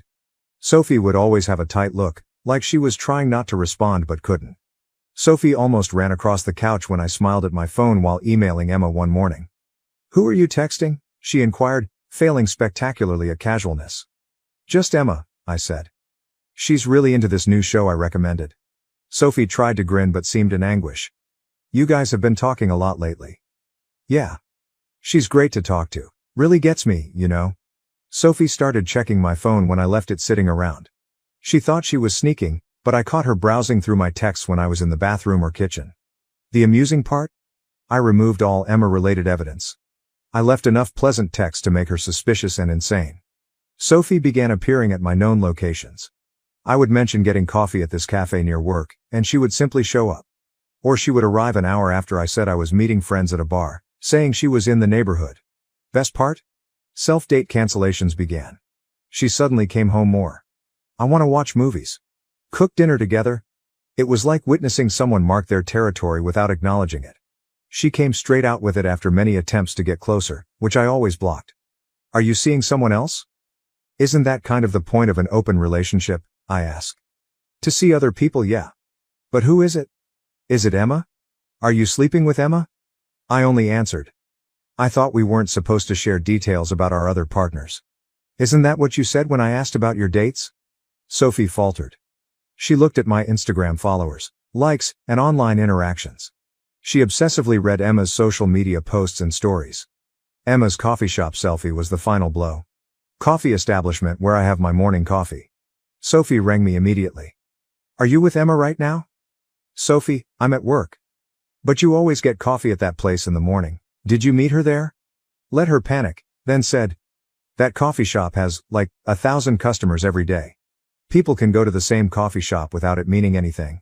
Sophie wasn't convinced. She often asked where I was heading. The person I saw. What I did.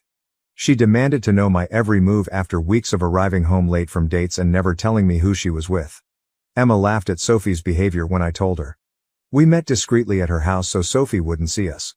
I quickly lost my doubts about hooking up with her and felt justified. She really can't handle not being in control, can she?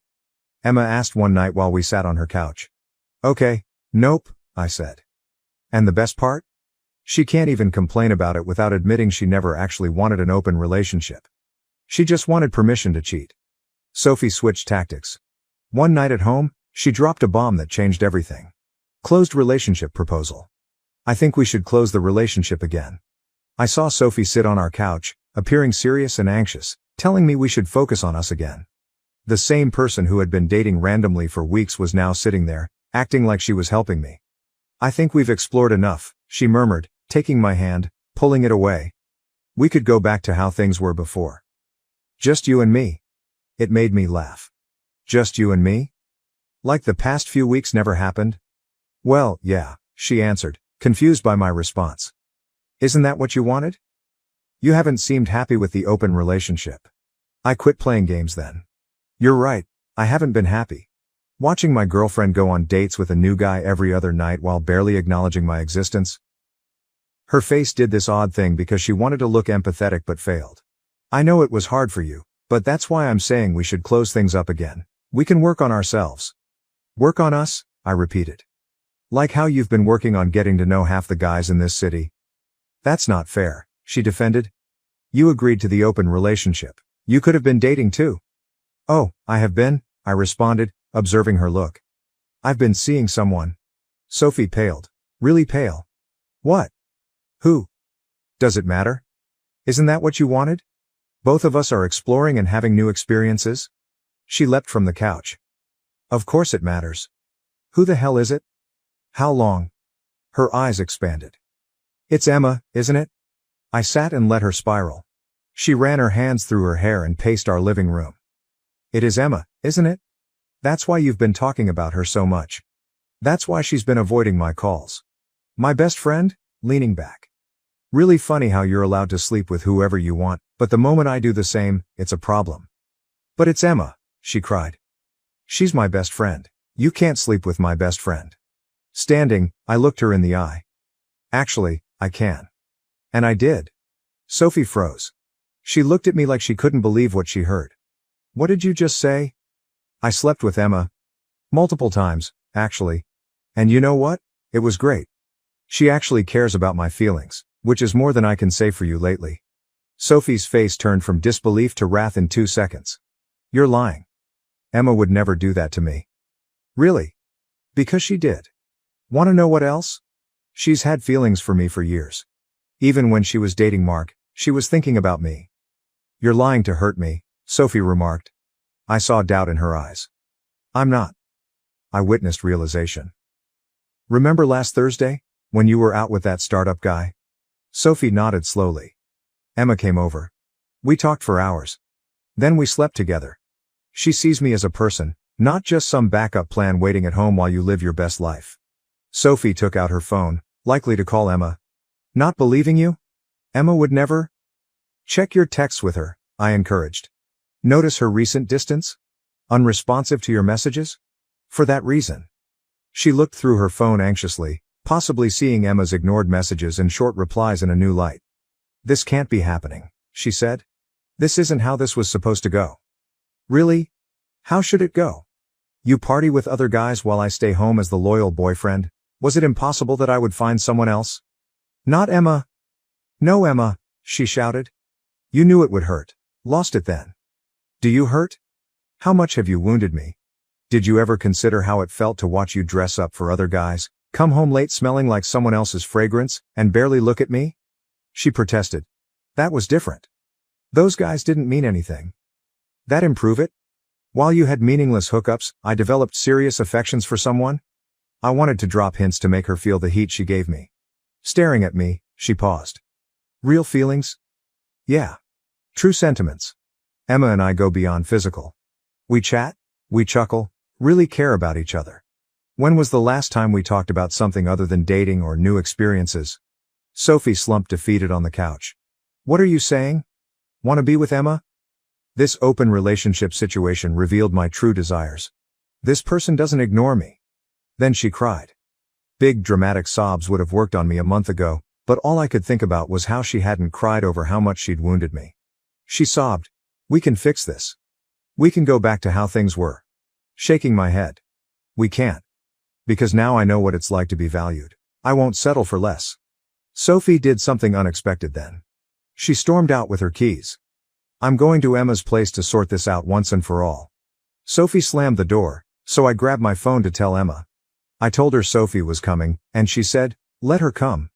Emma's always been serene, nothing shakes her. I offered support by coming over. No, Emma responded, I must handle this. 10 years as my best friend. I owe her a lot. I spent the next hour pacing around our apartment, checking my phone every 2 minutes. It felt uncomfortable, like when a storm is coming and the air gets thick. Emma called finally, shakily. She came screaming, Emma said. My neighbors undoubtedly heard everything. She kept screaming about how I betrayed her, was a bad friend, and planned this. You said what? He told her the truth.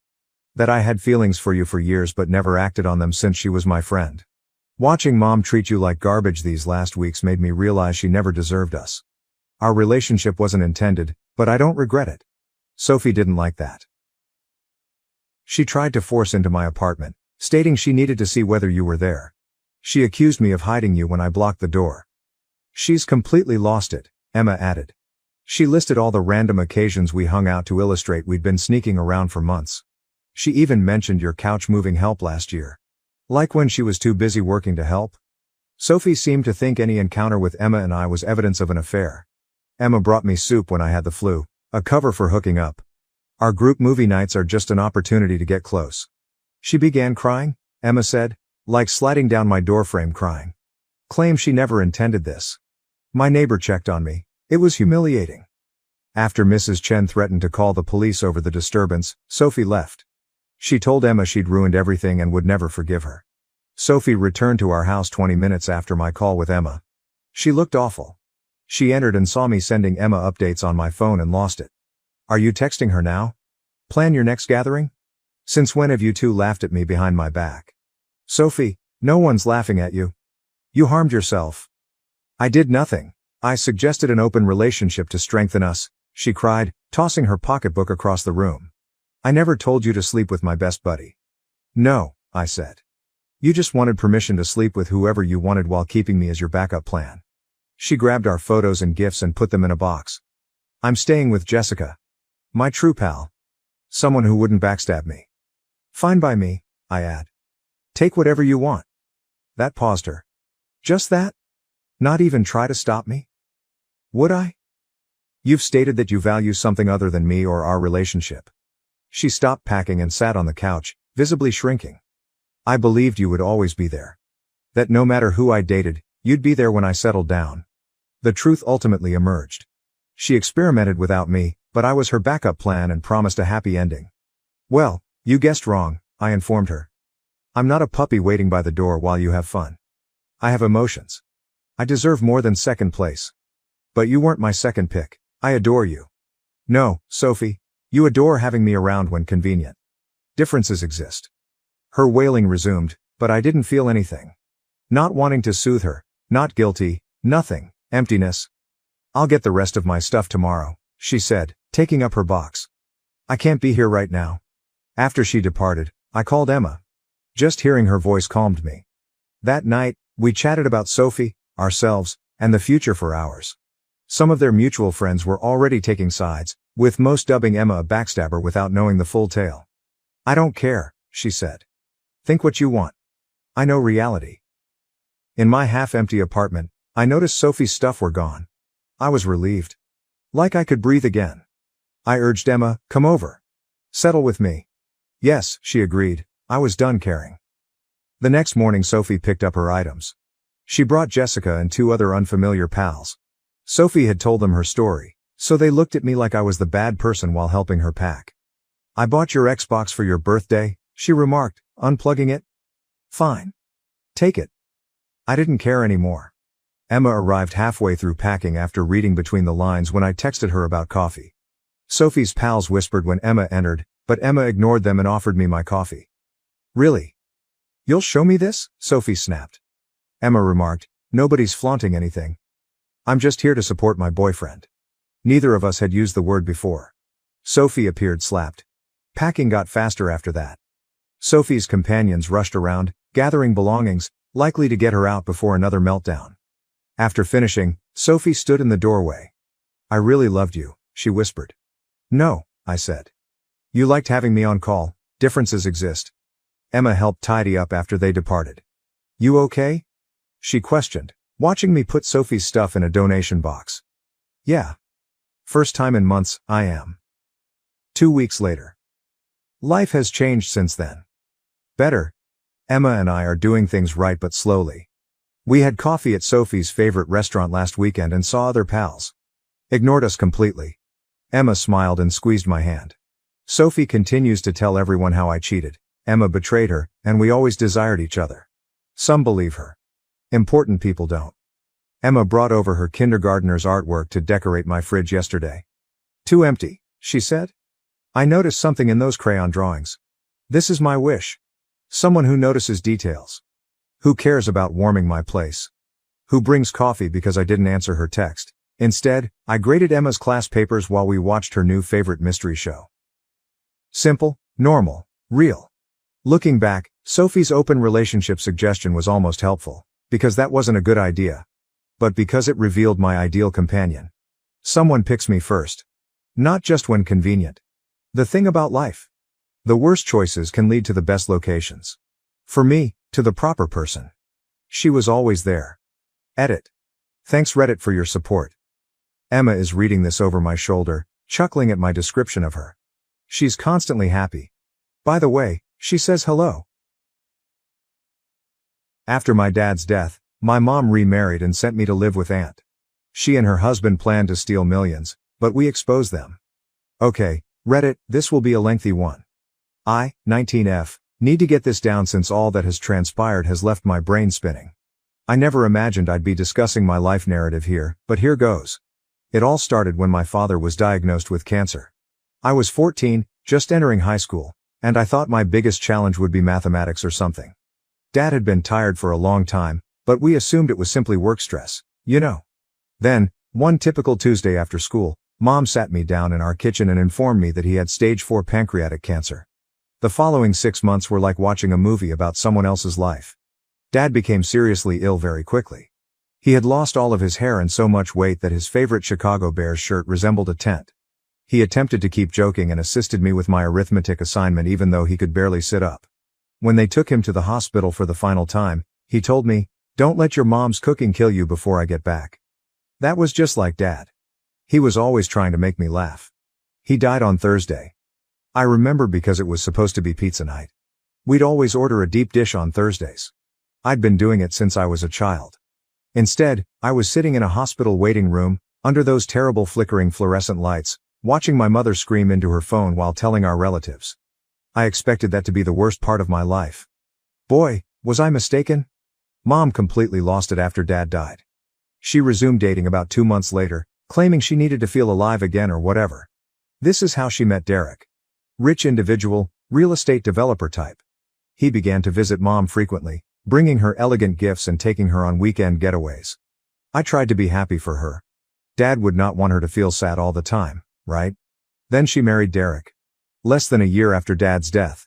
They didn't even tell me about their engagement. I discovered it when she asked me to try on a junior bridesmaid dress she had already purchased. The wedding was held at a luxury country club in Newport Beach. All of Derek's wealthy friends were present, staring at us as if we were some charity case Derek had adopted. I spent most of the reception hiding in the bathroom, trying not to cry. That's when things really shifted. Mom and Derek moved into his massive Newport Beach home, which included a pool and a tennis court. But, guess what? There was no room for me. Mom thought I'd be better at ease living with Dad's sister, Aunt Lisa, in Chicago. Who benefits from greater comfort, Mom? So I was hauled off to Chicago like a parcel no one wanted. Aunt Lisa lives in a large mansion in Lincoln Park with Uncle Marcus and my cousins Michael, 17M, and Rebecca, 18F. We used to be quite close as children. Every summer, they'd come to visit, and we'd spend weeks making up ridiculous games and building blanket forts together. But man, everything changed after I moved in.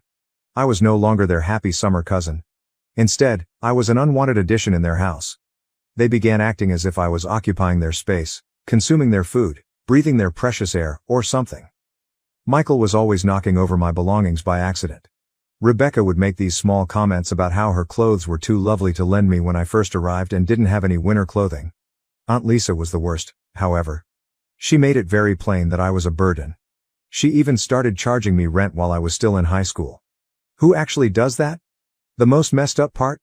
Mom just quit calling. Like, fully. She would occasionally send money, not enough to meet Aunt Lisa's rent, but that was all. I tried calling her, but she was always too busy with her new life.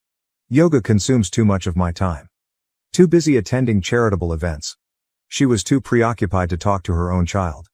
I'd see images on Facebook of her and Derek on vacation in Europe, attending lavish events, and enjoying a life separate from mine. She even stored all of our old family photos, including those with Dad and myself. She claimed they didn't match her new profile look. Like I was just some old furniture that didn't match her new decor. I started having dreams about being back in our old kitchen, where everything was regular. Then I'd wake up crying in this strange bedroom at Aunt Lisa's house, staring at gorgeous wallpaper that probably cost more than my entire wardrobe, feeling as if I'd lost both parents rather than just one. After the first month at Aunt Lisa's, she raised my rent. For property taxes, or whatever. I'm 15, but okay. I guess I need a job. That's when my cousin Rebecca, who is always so helpful, tells me about this 24-hour laundromat that is recruiting in what she refers to as the dodgy section of Chicago. It's this dilapidated structure sandwiched between a closed-down doll store and a super suspicious phone repair company that I'm pretty sure never repairs phones. The owner, this old guy named Jerry, looks at me and says, "You're way too young to work the midnight shift." But when I assured him I could start that night and wouldn't complain about the salary, my age became less of an issue. So my life became this hectic schedule that still makes me anxious just thinking about it. Midnight until 6 a.m. At the laundromat, I had to deal with the strangest folks you can imagine. The worst aspect wasn't the strange customers, it was how frigid the place became. The heating hardly functioned, and Chicago winters are no joke. I'd wear about 3 hoodies simply to get through my shift. They didn't include that in the job description, right? However, one job was insufficient to meet Aunt Lisa's rent, let alone basic necessities such as food and school supplies. So I started working at a petrol station called Quick Stop at 4 p.m. to 10 p.m. This is where my wonderful cousins chose to make my life more enjoyable. See, Quick Stop was just next to their posh private school, where tuition was probably more than I earned in a single year. Michael and his friends felt it was great to come in during my shifts and completely wreck the place. They'd knock over the chip displays I had just organized. Spill their Slurpees, accidentally across the floor. Leave open packs of beef jerky around. Rebecca was worse, however. She was sneakier about it. She'd come in with her cheerleading buddies, and they'd talk about me like I wasn't even there. Oh my God, can you imagine having to work here? Like, I'd literally die? Look at her uniform. It's so polyester. Then they'd snap terrible photos of me attempting to clean up their messes and share them on social media. Things got awful at school as well. I was attending a local public high school, and Rebecca somehow made sure everyone knew about my occupations. People began leaving quarters on my desk for laundry. Someone put a name tag on my locker that read "Washer Girl." You're really imaginative, guys. Thanks. I was essentially sleeping through all of my lessons because, who can stay up when you're working from midnight to 6 a.m.? Trying to do schoolwork at 7 a.m. to 2 p.m. Then we'll start working again at 4 p.m. to 10 p.m. My grades began to decline. Teachers constantly ask if everything is fine at home. I simply explained that I was adjusting to the change. The one positive aspect of the laundromat work was this homeless guy named Pete, who came in most nights. He wasn't like the other odd customers. He showed me how to fix the quarter machine when it became stuck. He showed me which customers were okay to let go when they were a quarter short. One night, Pete looked at me and said, "Kid, you're living life on expert mode right now." Made me giggle for the first time in weeks. Then he vanished when winter struck hard. I still worry about what happened to him. Uncle Marcus owned the building, although I had never seen him there. He delegated the whole responsibility to this property management company. Sometimes I'd see these luxury cars drive by quite slowly late at night. Later, I learned that he would send someone to check on the place. I guess he was watching me more than I realized. Meanwhile, Mom is sending strange texts such as, "Hope you're doing well." But she never answered when I called. Her Instagram feed was full with photos from yacht parties and charity galas. It must be lovely to have so much time for charity when your own child has to work 2 jobs just to get by. Aunt Lisa continually finds reasons to increase the rent. Utilities increased. HOA fees have increased. Your room is prime real estate. Okay, sure. I'm convinced that a converted storage area in the basement, with strange mushrooms growing in the corner, is good Chicago real estate. I began hiding cash in an old teddy bear that Dad had given me before his death. I had this great concept that after I had enough money, I'd be able to get my own house. But whenever I got near to a reasonable amount, something would come up. School fees. My old winter boots went apart. That time Michael accidentally backed into my car, and I had to pay for the repairs. But what's the ultimate straw? One day, I returned home after my gas station shift to find my room completely ripped apart. The bear had been ripped open. Stuffing is everywhere. And guess what? All of my savings? Gone. Rebecca claimed she was merely cleaning and had no idea about the money. Yes, right. That following week, Aunt Lisa comes down to my basement room and informs me that the rent is going up again. Not just a bit. We're talking double. He mentioned that property values in the area are increasing. I did the math and discovered that even with 2 incomes, I couldn't afford it anymore. But here's the thing. I had been attending classes at a nearby community college. Nothing extravagant, just the basics, trying to get ahead while still in high school. The counselor there indicated I may possibly acquire financial aid if I took more classes. That meant I needed to make a decision. Keep paying Aunt Lisa's outrageous rent or try to obtain an education. So, I chose education. I had no clear plan. All I knew was that I couldn't stay there any longer. I packed whatever could fit into my Toyota. The automobile had strange rust patches all over it, and the heat only worked if you kicked the dashboard in just the right place, but it was mine. The first night sleeping in the car was actually rather peaceful. We parked behind the laundromat. I used my work keys to sneak in and use the restroom. I had this whole setup. I reclined the driver's seat all the way back, used my work backpack as a pillow, and stacked like 5 blankets borrowed from the lost and found box. I thought to myself, this isn't too bad. Then winter struck. Real Chicago winter. The kind where your spit freezes before it reaches the ground. My car's battery began to die as a result of the cold, so I couldn't even run the heat. But what's the hardest part? It wasn't only the cold or the lack of sleep. It was attempting to appear normal at school. Try explaining to your chemistry teacher why your homework is wrinkled and smelling like laundry detergent. Or why do you keep wearing the same 3 outfits? The school counselor kept attempting to speak with me, but what was I going to say? Oh yeah, I live in my car, but don't worry, it's parked in a really nice alley. Then, my loving cousin Michael decided to play detective. I guess Dad became suspicious about why I wasn't around the house anymore. They followed me one night after my laundry shift. What about the next day? His TikTok had an entire video series called, My Homeless Cousin, a documentary. They recorded everything. My windows are frost-covered. I tried to study utilizing the light from the laundromat sign. I was caught changing clothes in the backseat once. The videos quickly became popular among their wealthy peers. People began blaring their horns and hurling things at my car as they drove past the laundromat at night. The cops also began to show up more frequently. Every few nights, there was a knock at my window. Can't sleep here, miss. So I would drive around until they departed, then return. I spent several evenings traveling in circles, watching my gas gauge drop and hoping I'd have enough to get to work the next day. But you know what's weird? I began noticing a black SUV parked across the street some nights. Always at a different location. But it's always there. Tinted windows. The engine is going. First thought? Cops are a creep? However, they never disturbed me. Just sitting there. As if they were watching. The temperature dipped to -5 degrees Fahrenheit one night. The kind of cold that irritates your eyes. My automobile would not start. The phone was dead. What about the laundromat? Closed for repair. I thought, well, this is it. This is how I die.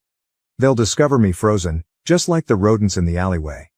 I wrapped myself in every article of clothing I owned and tried to think positive things. That's when I heard a knock on my window. I looked up. And there's Uncle Marcus, standing in the snow, as if it's perfectly natural to be out at 2 a.m. in Arctic temperatures. He just says, "I think we need to talk." So how did it turn out? The black SUV was his.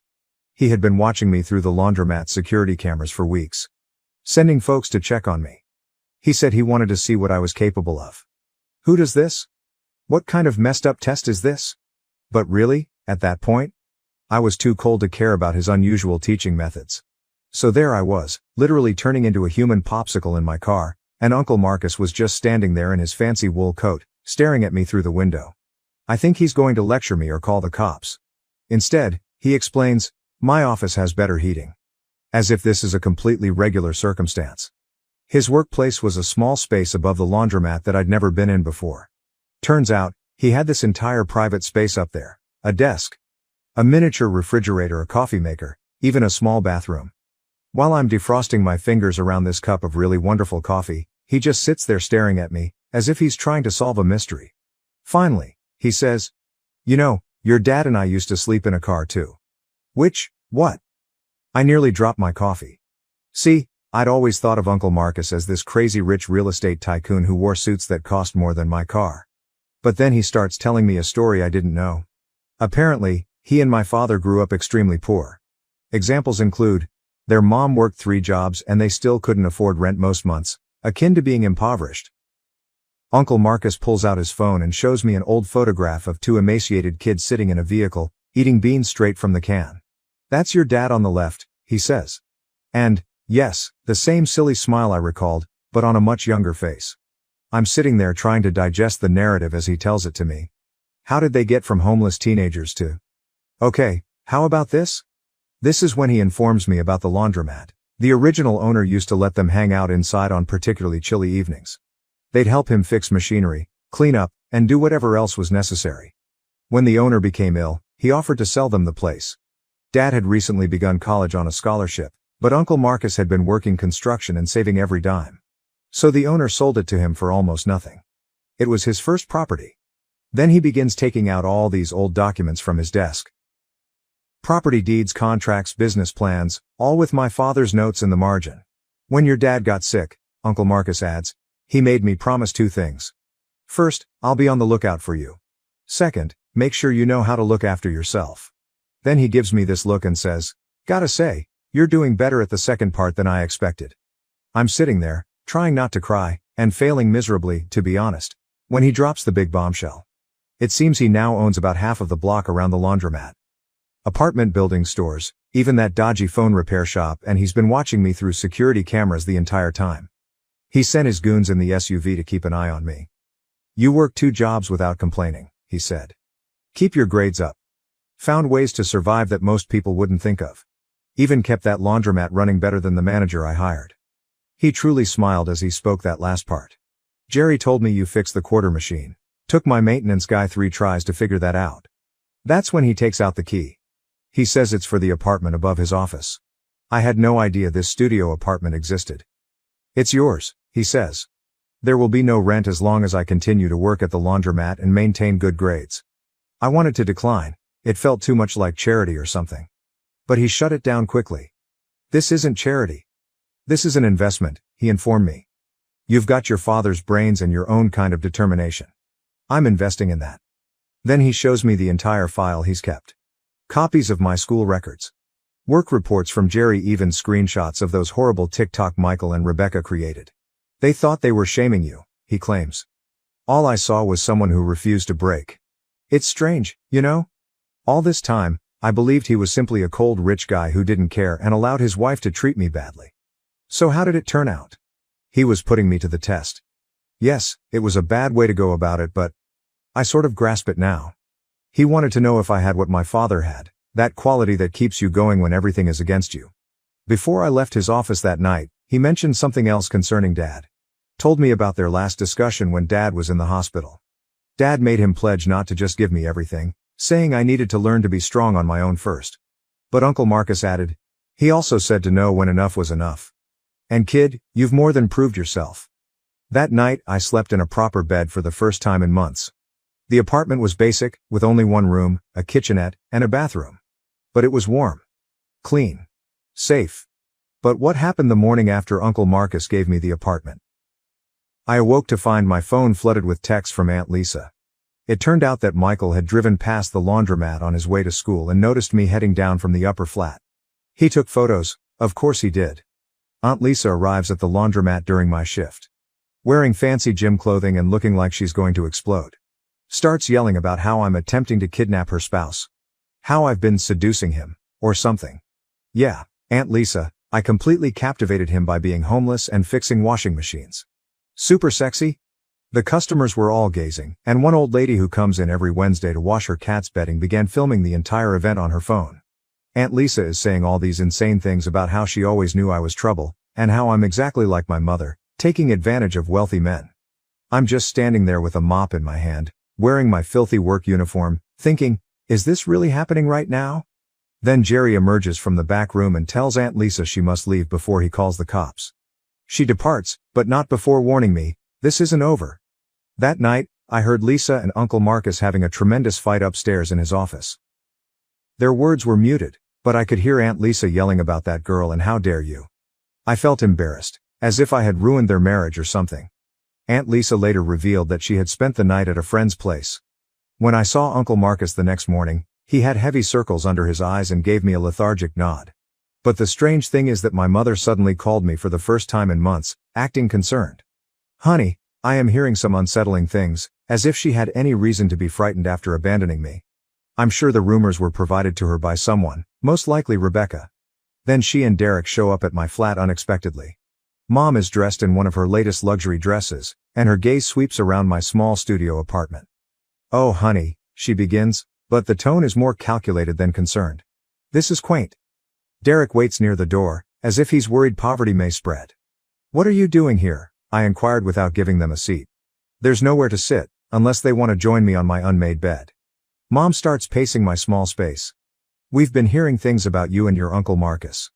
The way she says it makes my stomach churn. What about Uncle Marcus? Come on, honey, she attempts a sly smile.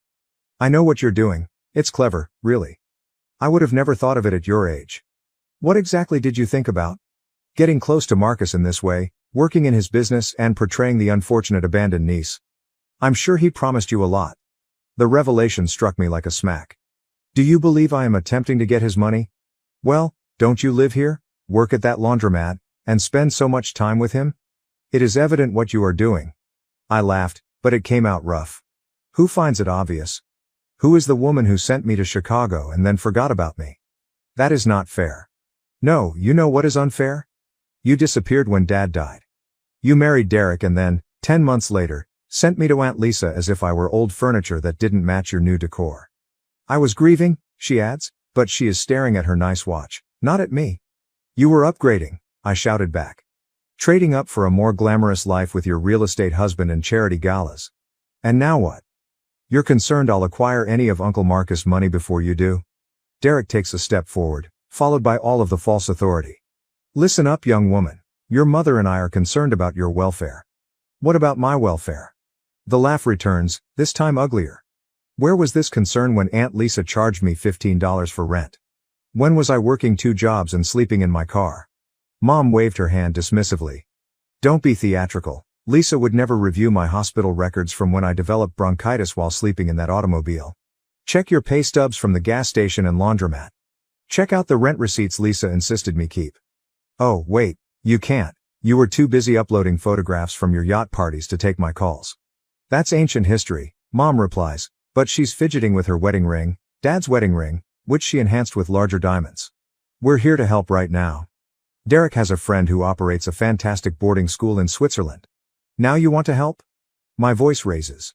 Or did you just find out Uncle Marcus is educating me about the business, and you're concerned I'll learn something and take a piece of what you think is yours?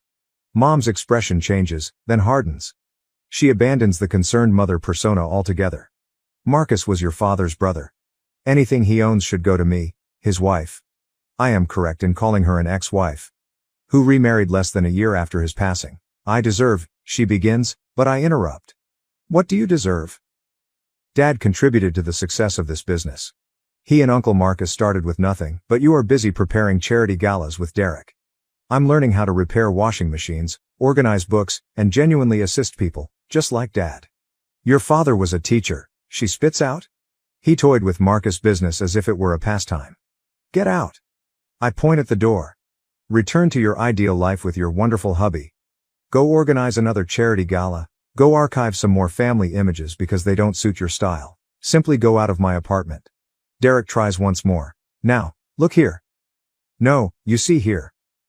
I'm astonished at how steady my voice is now. I understand exactly why you're both here.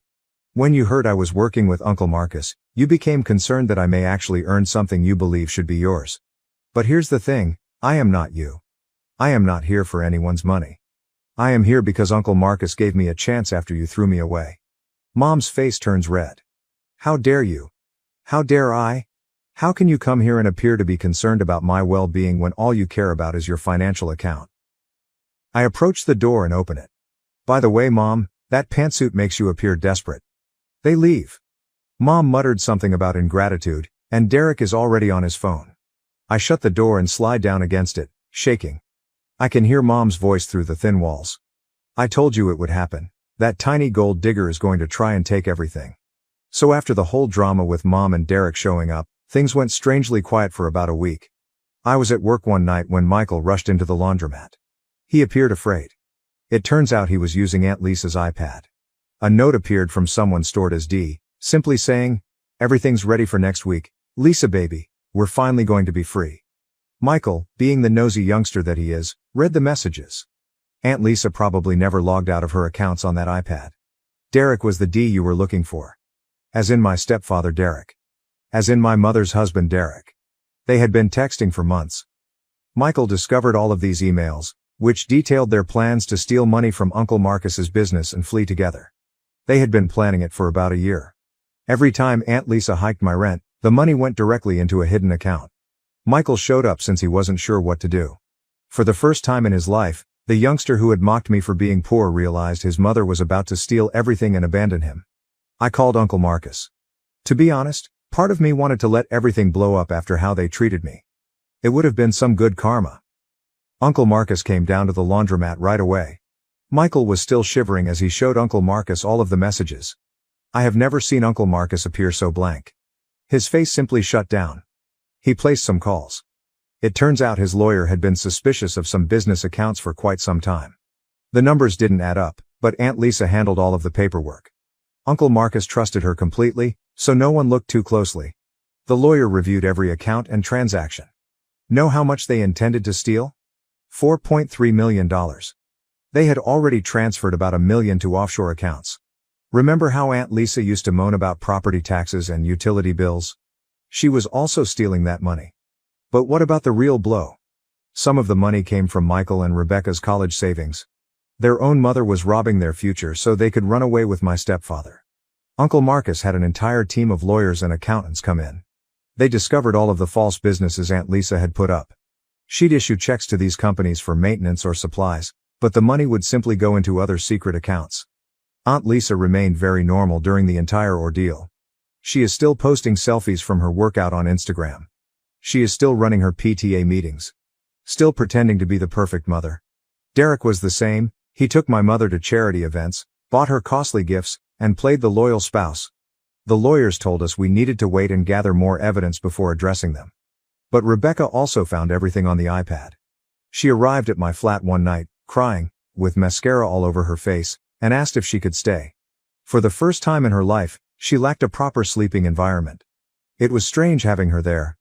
This girl, who had mocked me for being homeless, was now almost destitute herself. She couldn't bear living in the same house with Aunt Lisa after learning everything.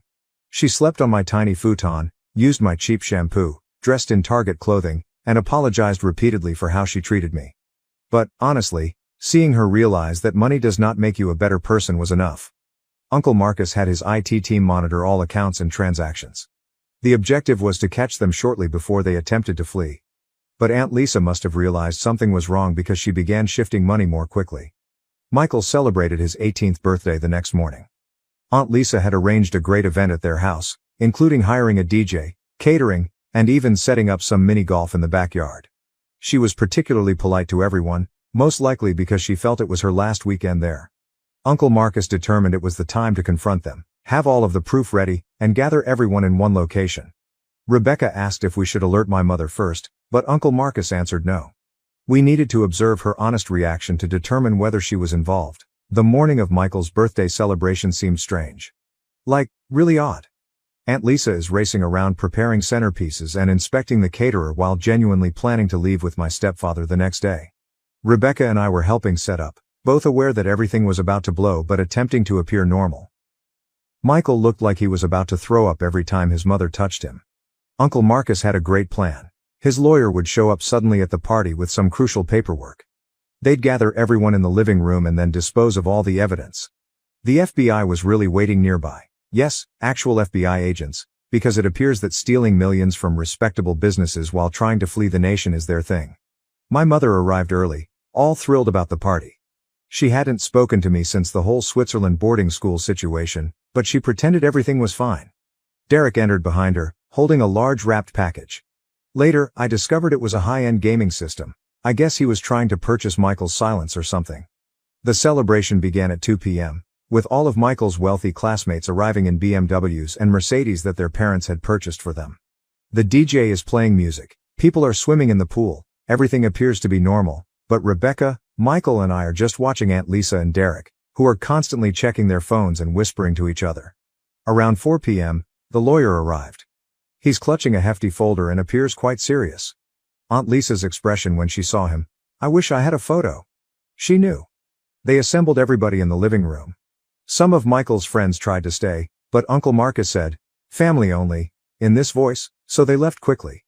My mother was fussing about interrupting the party, but then the lawyer began putting out documents on the coffee table, bank statements, emails, transfer records, and images of Aunt Lisa and Derek taken by a private investigator. The room became quieter as he placed each piece of paper down. Then he played a clip of Aunt Lisa and Derek discussing their intentions, laughing at how foolish everyone was for not noticing. My mother stopped breathing when she heard Derek's voice. She just froze. Aunt Lisa tried to claim the recording was a forgery, but Uncle Marcus took out her iPad, the one Michael discovered the messages on, and began reading their texts aloud. You guys, the shouting that followed? Mom flung herself at Derek and began pounding him with her pocketbook, which, by the way, contained 1 million metal objects. Aunt Lisa attempted to flee, but the FBI agents were already on the scene. Some agent lady just says, Lisa Anderson, you're being arrested for wire fraud and embezzlement. They brought both of them away in handcuffs. Aunt Lisa kept yelling about how we had ruined her life, but what was the worst part? Neither of them looked at their children. So, your son's 18th birthday celebration has turned into a crime scene, and you can't even apologize. Mom had a complete meltdown, with full-blown hysteria. Derek had also been using her money. She had signed a series of papers without reading them because she trusted him, she claimed, and he had practically stolen everything she had left from her father's life insurance. The following few weeks were chaotic. The FBI inquiry uncovered even more evidence. Aunt Lisa and Derek had planned this for more than a year. They had phony passports, offshore money, and an entire secret existence ready to go. They had taken from almost everyone. The business, the kids' education funds, and even charity money from those fancy parties they were always attending. Uncle Marcus was watching how everyone handled the situation. Rebecca and Michael basically moved into my small apartment. We had this whole system. Michael slept on the futon, Rebecca shared my bed, and we all used the same bathroom, which was strange. They both landed jobs at the laundromat. Rebecca is actually very good with clients when she isn't nasty to them, while Michael has a talent for maintaining machines. He discovered an issue with the industrial dryer that even the repairmen couldn't remedy. Mom went to rehab, not for drugs, but to deal with everything. She'd been so intent on looking great and living the perfect rich life that she'd overlooked all of Derek's warning signs. Uncle Marcus really stepped up. He has been teaching us all about the business. He says he hopes we, me, Rebecca, and Michael, can run it together someday. We all have various strengths. I'm brilliant with mathematics, like my father was, Rebecca's amazing with people when she tries, and Michael's a bizarre genius with machines. Last week, we all went to Dad's grave for the first time together. Uncle Marcus told us more about himself, including how he helped establish this entire business while still teaching because he believed in helping people. Aunt Lisa and Derek are now in jail. It turns out that taking millions and planning to depart the country is criminal. They're both attempting to blame each other, which would be amusing if it weren't so tragic. Michael and Rebecca are still struggling with it. Imagine discovering that your mother cared more about running away with someone else's spouse than she did about you. But do you know what's weird? We are actually better now. Like all of us. Mom is dealing with her concerns rather than hiding behind fancy sunglasses. Rebecca and Michael experienced what it's like to genuinely work for something. I discovered that accepting help from others is not always a sign of weakness. Sometimes I look around at my life and can't believe how different it is from a year before. For example, I am currently sitting in the laundry office, which is also my workplace. I handle the place, and it dawns on me. Despite losing my family, I am doing a lot better now. TLDR, discovered aunt and stepfather were secret lovers who planned to take millions and flee. They were arrested at a birthday party. Mom had a breakdown and went to treatment. Cousins learned humility through laundry, and we all became a true family. Also, Dad was playing 4D chess from beyond the grave.